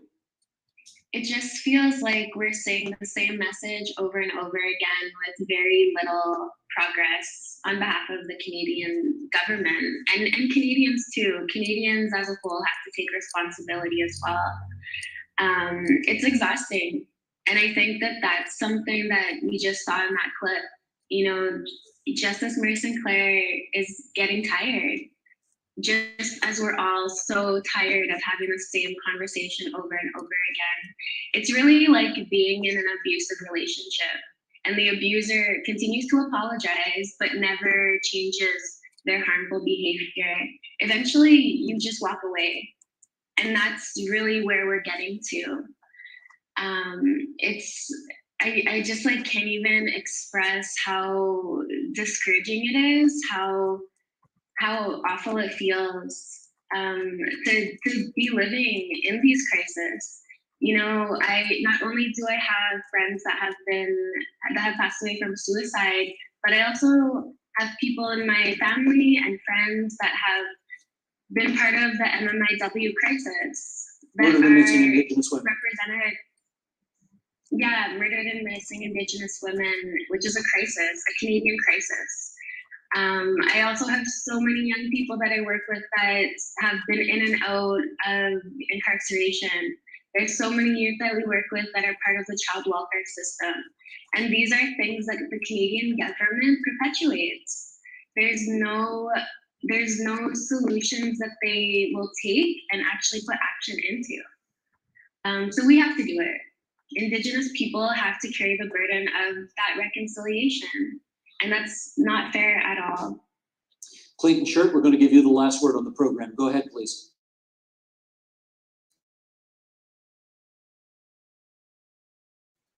About what the word means.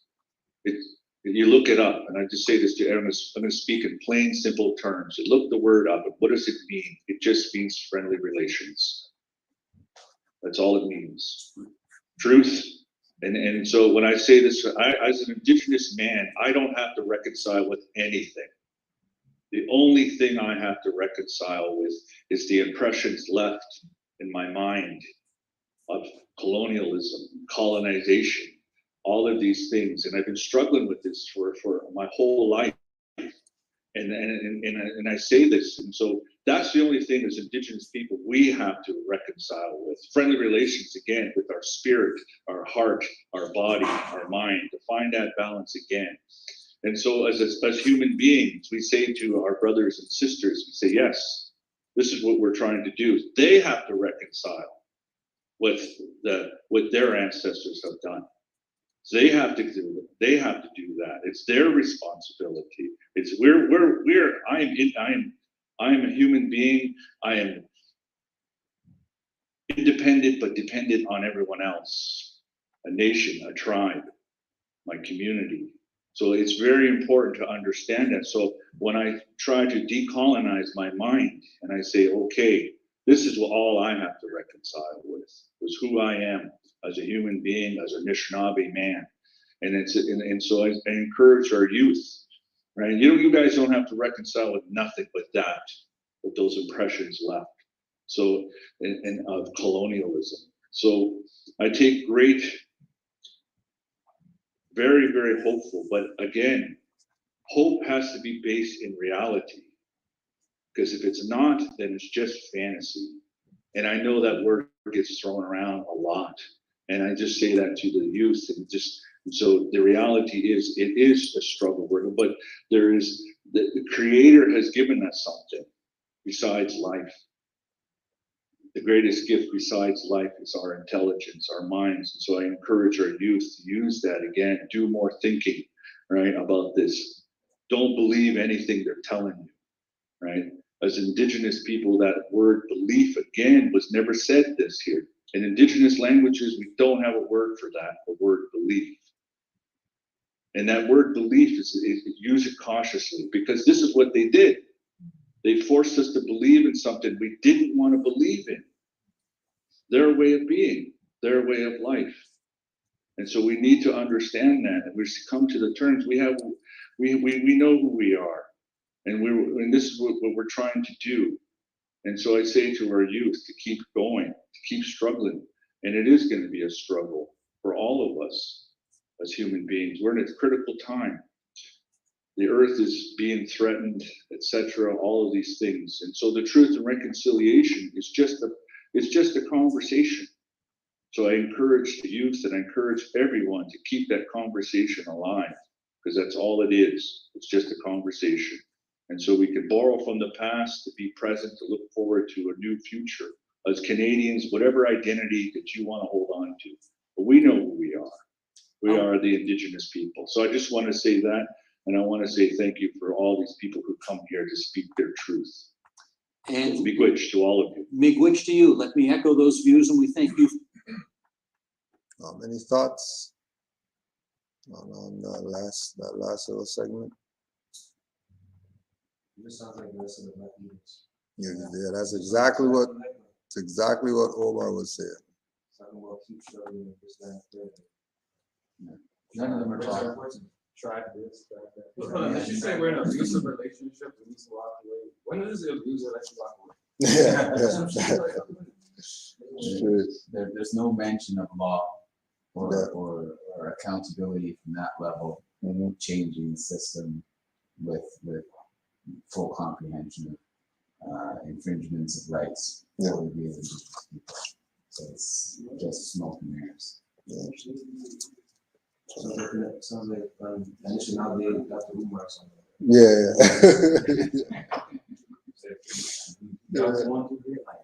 Went trip. All right. One then nation and status. We didn't bring up status at all. Then he went back to track. I'm not happy. Well, one thing, listening to him speaking, I'm wondering who is he speaking for? Is he speaking for us Moors, or is he speaking for the Indians who are on reserve? Yeah, I think he's speaking about he's speaking to reserve. reserve. Yeah, I have nothing to do with us. Yeah. Sounds Yeah. Especially when the university girl was speaking, she's been saying community, indigenous, and she's mixing it up. So I'm trying to go back to Noble Joali, where it says the truth and the false mix up. So mixing, trying to make it speak like they're speaking when they're not. And I was gonna ask, do these people who are talking, do they know that they're 14th Amendment people? Because indigenous is not a nationality, so what are they trying to talk about government and well, that's the interesting part of it. Because it's not going anywhere. Yeah. That's all I was just wondering who they're speaking for, and why they're speaking like they're speaking for everybody who are indigenous or brown or whatever. When they're not.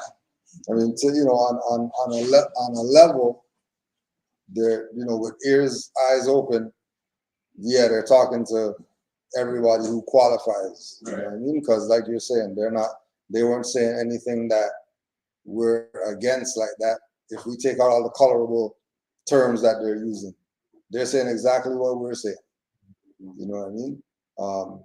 But then when we throw the color in there, now they're talking to the First Nations, the Métis, the Algonquin and the Eskimo and all the. They're talking for that realm or that layer of the quote unquote indigenous population, because like we said, there's more on the reserve that they went to the chiefs with this, and the chiefs are like, we're under the Indian Acts, like you can't. That was all they did. Still not saying you know what I mean? So they're not. There's not really anything for them. Using that term, the terminology. Not really. Speaking with too much. They're not really doing no human work. They're just doing your thing for your benefits.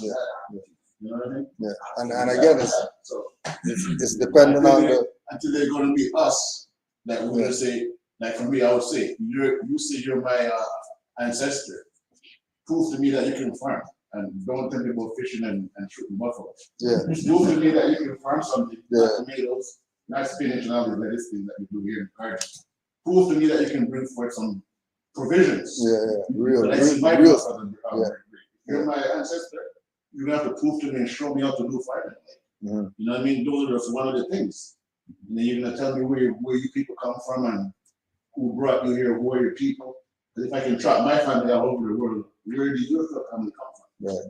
You know, how come you guys only here and nowhere else? You never heard of them. If I phone Jamaica, I said, yo, you don't know about the Virginia? You know. Yeah, they don't see you guys. You guys should be everywhere. Even if you didn't go there, you should be visiting the family. Like, why are you guys visiting the family? How you only know about what they call Turtle Island? Yeah, you don't know anywhere else. Yeah. You don't know where else to get anywhere else. Even the islanders know about the northern continent, the bottom part, and the southern part. So, how do you only know something's up? Yeah, so we have to stop these people from talking for everybody. Actually, it looks like they're speaking it for everybody just to get the money, but they're mixing it up. And then for our people, no, why I'm saying this is important because this is probably one of the reasons why our people are dumbed down and can't wake up. Because we're listening to university girls because she's a native, indigenous, whatever. Our people are going to log on to that and say, yeah, they're talking about us. So there you go. Whatever they say, they accept it. And then you're blind again. Yeah. You know what I'm saying? Which is a false leader. You're working for the same damn government you're talking about because he's giving you money. You're not talking for you. We're talking for anybody, Yeah, ironically, a friend of mine who's in cinematography for CTV, etc., up in Ottawa, and he was talking to some clan mothers, they call them, designated by chief elders to be this clan mother. He goes, you know, they really could use your help because, like, you know, the stuff about indigenous people and law and stuff. You got to meet them. Yeah. I said, they're clan mothers. They need my help for it. Yeah. But I'm interested in actually sitting down because I sent them all pictures of us being the indigenous people and original people. Yeah. And he said, so, you know, what do you know about real history? What do you know about law? And he goes, I don't, but that's why you got to go and help them. I said, well, you'll have to just see where their mind's at before, because if I can't help them, I can't help them. And they have to actually be willing to accept the truth. Yeah. First and foremost. Yeah. So, yeah, and then, you know, 2 days ago. Yeah, and again, it's just, you know, it's about presenting it, and then whatever is gonna go down. You know what I mean? Like the Moors said to the chiefs on the reserve, "Here's the info." Chief said, "Yeah, all right." So you know, there's that one, you know, but that might not be across the board.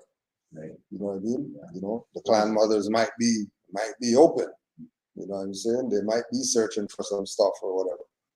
So, you know, any little opportunity that we get to put it out and at least see what happens, you know, like we were talking about earlier, the whole, you know what I mean? Connecting with them on a level of just giving the presentation. There's one sister who is declaring. She said she's spoken to Scotia's chief, and out of all the other chiefs that she ever spoke to, he's the first one that said, "Well, we know who you are." Yeah. She never admit it. Yeah. Yeah.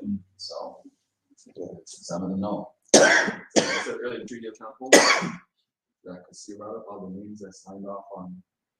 That you got get to Texas and you signed off. Yeah.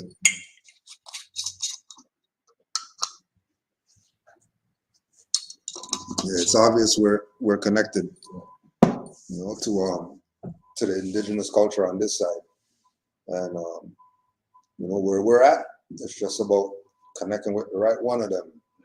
You know what I mean? Connect with the right one of them, and there could be some ripple effects from that that union, because it's not like they're far off.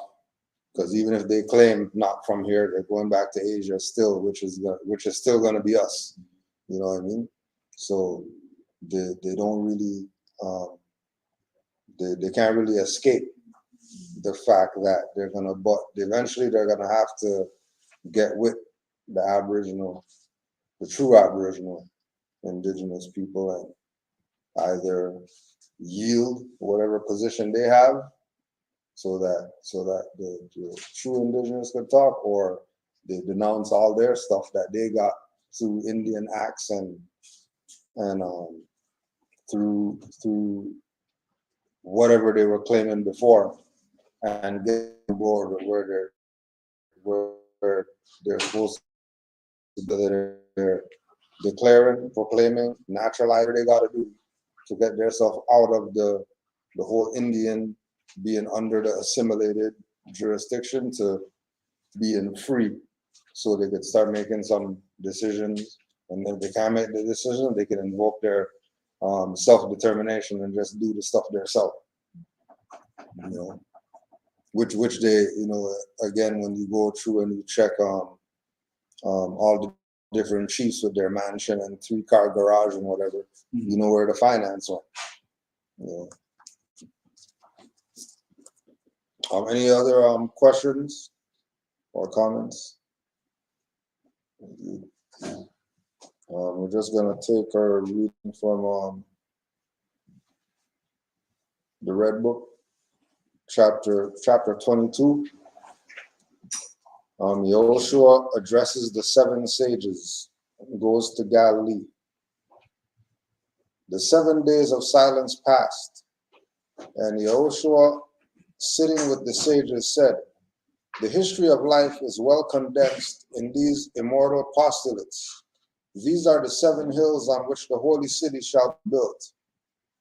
These are the 7 sure foundation stones on which the temple shall stand. In taking up the work assigned for me to do, I am full conscious of the perils of the way. The cup will be a bitter one to drink, and human nature well might shrink.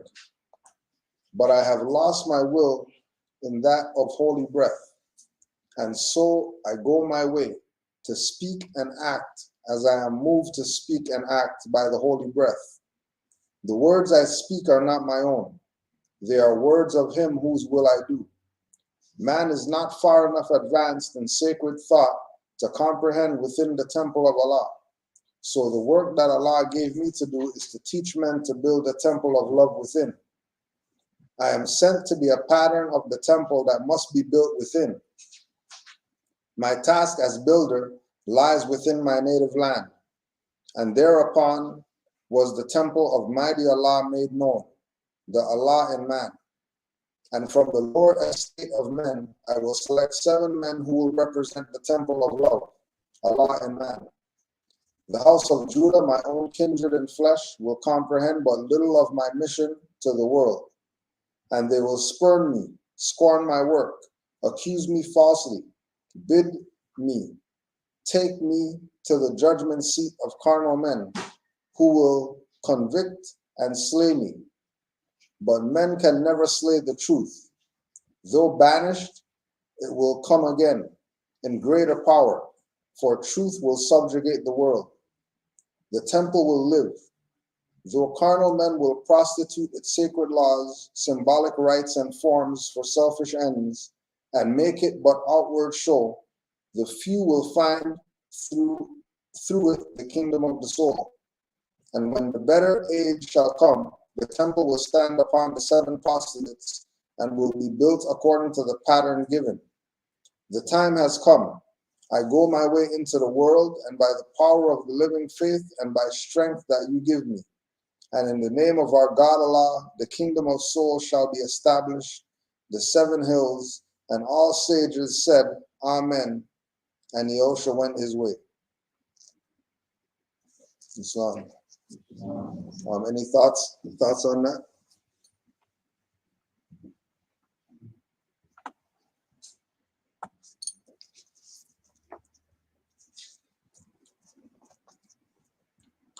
my task as builder lies within my native land, and thereupon was the temple of mighty Allah known, the Allah in man. I am set to be a pattern of the temple that man must build within. So all the different schools of thought, as soon as you go to the esoteric of it, it's telling you about the opposite of what is being presented, right? If they're talking about prophets and messengers and all that is within. They're talking about God, all that's within. They're talking about burning bushes and different animals or whatever, all that is within. Everything has some type of internal aspect that once you look at it from that perspective, then you get the big picture.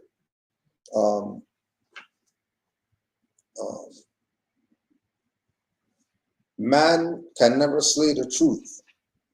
Though banished, it will come again in greater power, for truth will subjugate the world. So it's back now. True, we could look at truth was in a banished state. And with the presentation of Noble Drew Ali, truth came back out again into the forefront. And since he presented how he did, truth's been reigning. When we look at all the different, especially from the European side, that took it on themselves to present certain things that were out of circulation. You know what I mean? So that it could be presented again. It could be in the minds of the people again that yes, there is an influx of propaganda and lies and things that are going to do no good for the mind of man. But in your own due diligence, you're going to find the opposite to those things and be able to implement some of those things to actually bring forth some of the stuff that people who were supposed to be dealing with truth years ago didn't do. That since it has greater power now, things are going to be manifesting a lot faster now. Once you're resonating on the frequency of the truth, you know, hence it being one of the principles, and us taking truth to the hedges and the highways so that the people have access to it. They can't say they weren't told, or they can't say Morris didn't tell them. They can say whoever else didn't tell them, but they're not going to be able to say that Morris didn't put a bug in their ear for them to figure out some of the stuff that they're dealing with.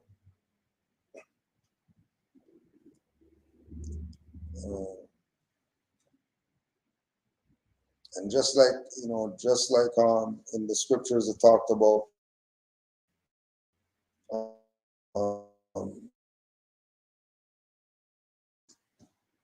was saying that men are going to do greater things than he's going to do. You know, it's the same way that you look at, you know, all the different leaders that we see present today, that, yeah, they did some great stuff, but men are going to do greater stuff than they're going to do. I remember in the Bible, my mom always said Jesus was a great teacher. And I said, my student will become greater than me. So I was a little boy. I said, no, I'm going to become, if I study, I'll be greater than Jesus. So, yeah.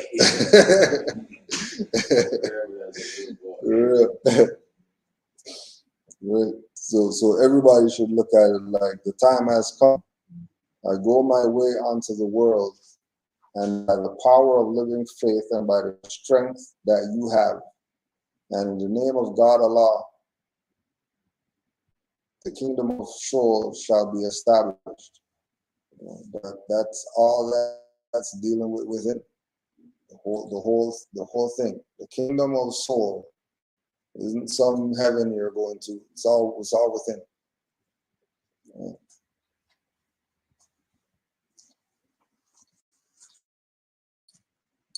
You know, I was reading in Islam, in Sunni Islam, Arabian Islam, they thought that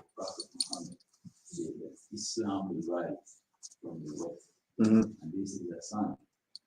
Yeah. Now, when you see this, you see Islam as like from the West. Yeah. They concoct the thing and say it's gonna be from Italy. Mm. You see, you know, the West, it can come from the West. Yeah. So what they did, I'm putting things together. What they did, they throw this whole thing off when the Prophet Muhammad came and wake the people up in the West. Because nobody had wakened them in the West. Yeah. The Prophet Muhammad, he woke them up in the West. So they all things, no, we must distract them and throw them away. Mm-hmm. For them not to see that this is it. Yeah. Right. Yeah. It's on fine. Yeah. Quran also says in the Quran, so that Allah will send a messenger who speaks alone. Yeah. So I take it as that as well. Yeah. But when you see with the addicts, these brothers, they can.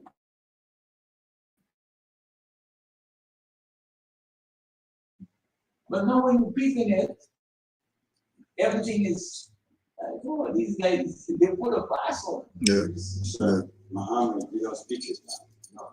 Yeah. Speak overdrive. Yeah, exactly. Exactly. Yeah.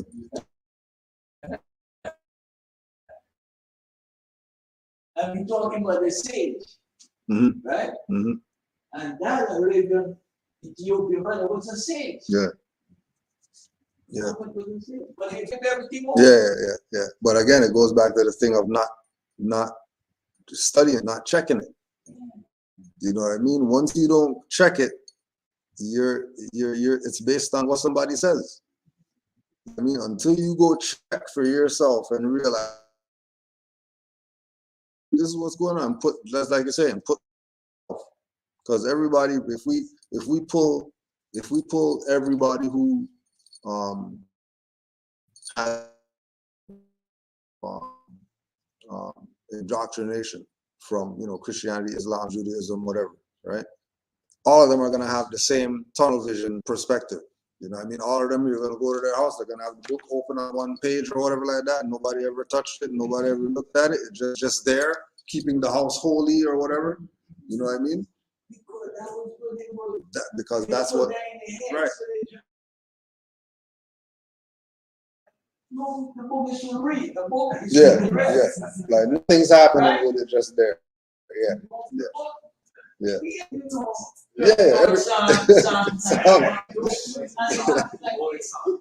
Always Psalms. So when you come down, you say, my old man, don't touch it. Yeah. There's no taking it off. Yeah.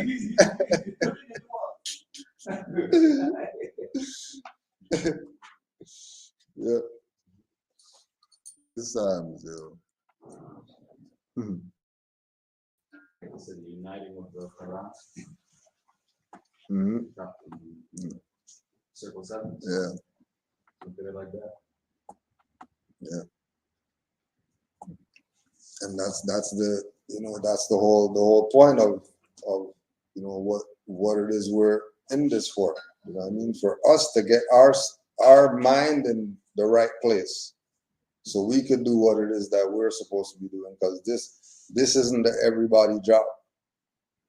You know what I mean? This idea with, you know, knowing that we're more as a nationality or whatever is not everybody is going to be as far as our realm, because everybody else is already on it. You know what I mean? As far as nations, but I'm saying with our people, South American, North American, you know, going across the island or going across the Atlantic to UK, you know, there's a block that we have of not knowing who we are. Everybody else knows something, you know what I mean? On some level, they know themselves. So, you know, us knowing ourselves is to inspire our people to know themselves. But if they're not inspired, don't get mad, waste your time or whatever. Go do what you're supposed to do. Get with some other Moors and keep doing something.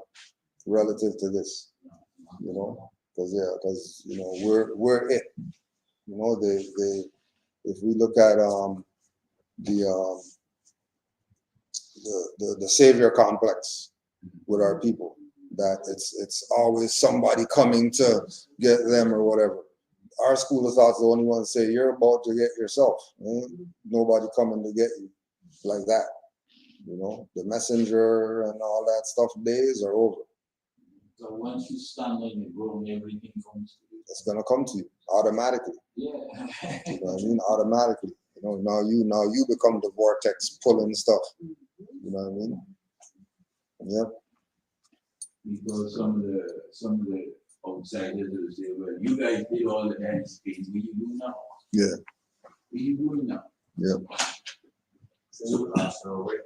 Right, the evidence is there. Everything is there. Even Reagan talked about us. Reagan read about us and say, oh, you want to know economics? Those guys, we talking. Yeah. What did Seer to do it seriously? It's like if our ancestors saw us now, they kill us first. Yeah. Yeah. Yep. Yeah. Just like when they say when Jesus comes back and then he's just gonna be passing people because everybody's looking for some European or whatever.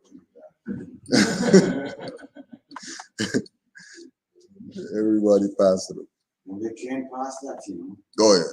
They came past that, and it's the same two stories. The story is still in the Bible telling them the description and the identity. Mm-hmm. But the picture that they see doesn't match. Even though it doesn't match, still. They hold on to the words of the description.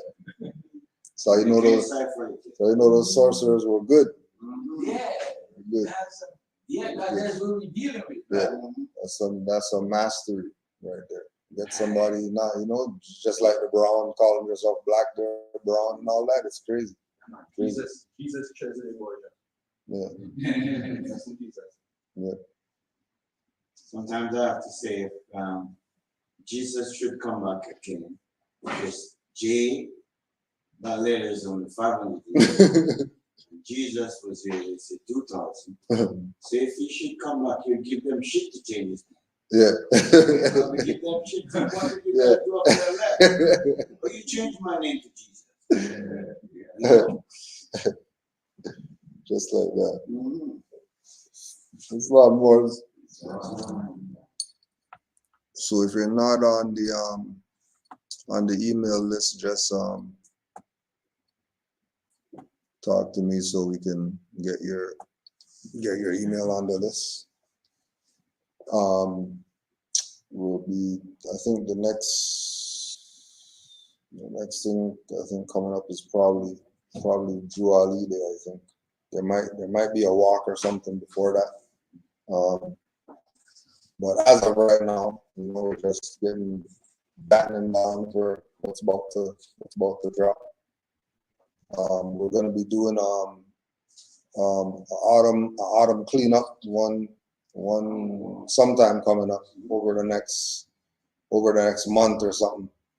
We'll be here on probably one of our Sundays. We'll just use one of our Sundays and just get a little cleanup, get ready for winter, get all the mats out and all that. Any questions? It's probably going to be a Sunday, but we're not sure yet. But it's not going to be maybe the next 2-3 weeks or so. Yeah.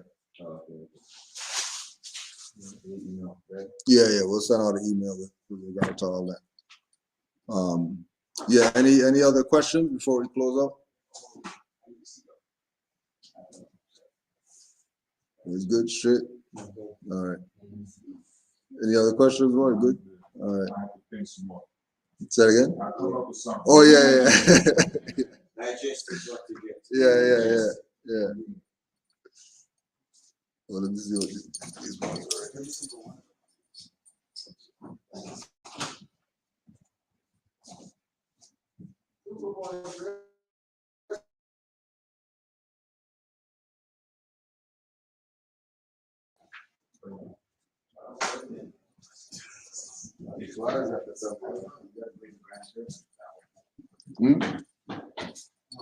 right on. Yeah, I don't know. Let's speak on it.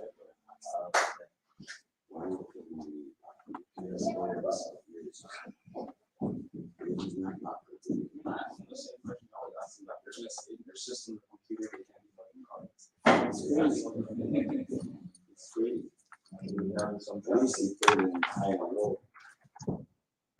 Their system is just put it on cap. No, they put it in high and low. Put it in they backwards. The first, the page, and the mark. Their own thing. Yeah, but the public storage name is not active.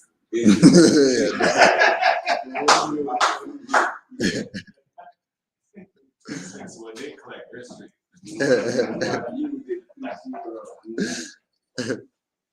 Truth and falsehood strangely mixed there. Oh yeah, and don't forget the new books out too. Hold Me Up. We got a couple copies here, and you can get at khalifamedia.com. Look out for the ad coming up. The ad coming out for that. These ones ready to go? Let's do it. Stand up and face the east.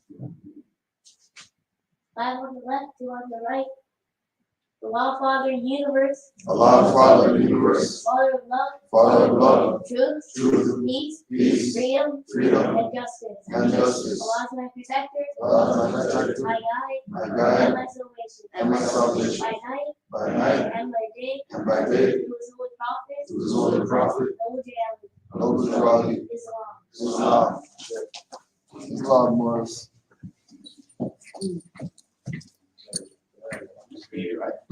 Yeah. How's your timing? All right. Tell everybody Islam. There's everybody that's on there. This is all the people out there. This is the chat right here where people can put their messages. One day I want to join this chat. Rip everybody. I don't know what it's called. Huh? How do I join it? When you have to go on YouTube, let me show you.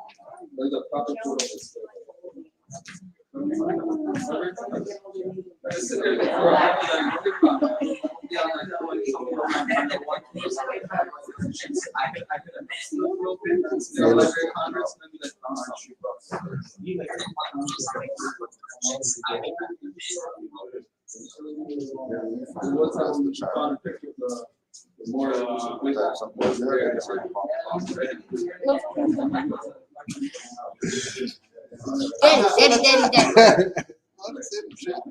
Show me. So you saw him jump on there? Star Wars. This is Star Wars. Hey, he doesn't say me.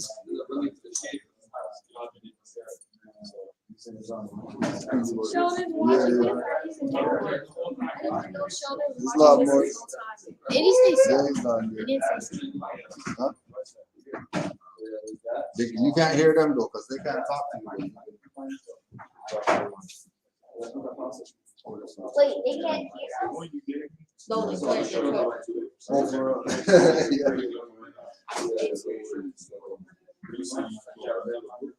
Yeah. This right here. No, he said it. Again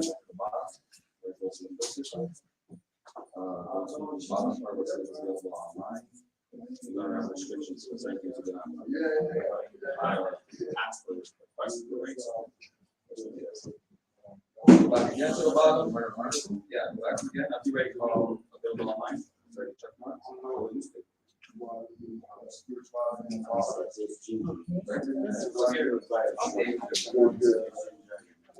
Alrighty, I'll tell everybody. Peace. Peace. Yeah.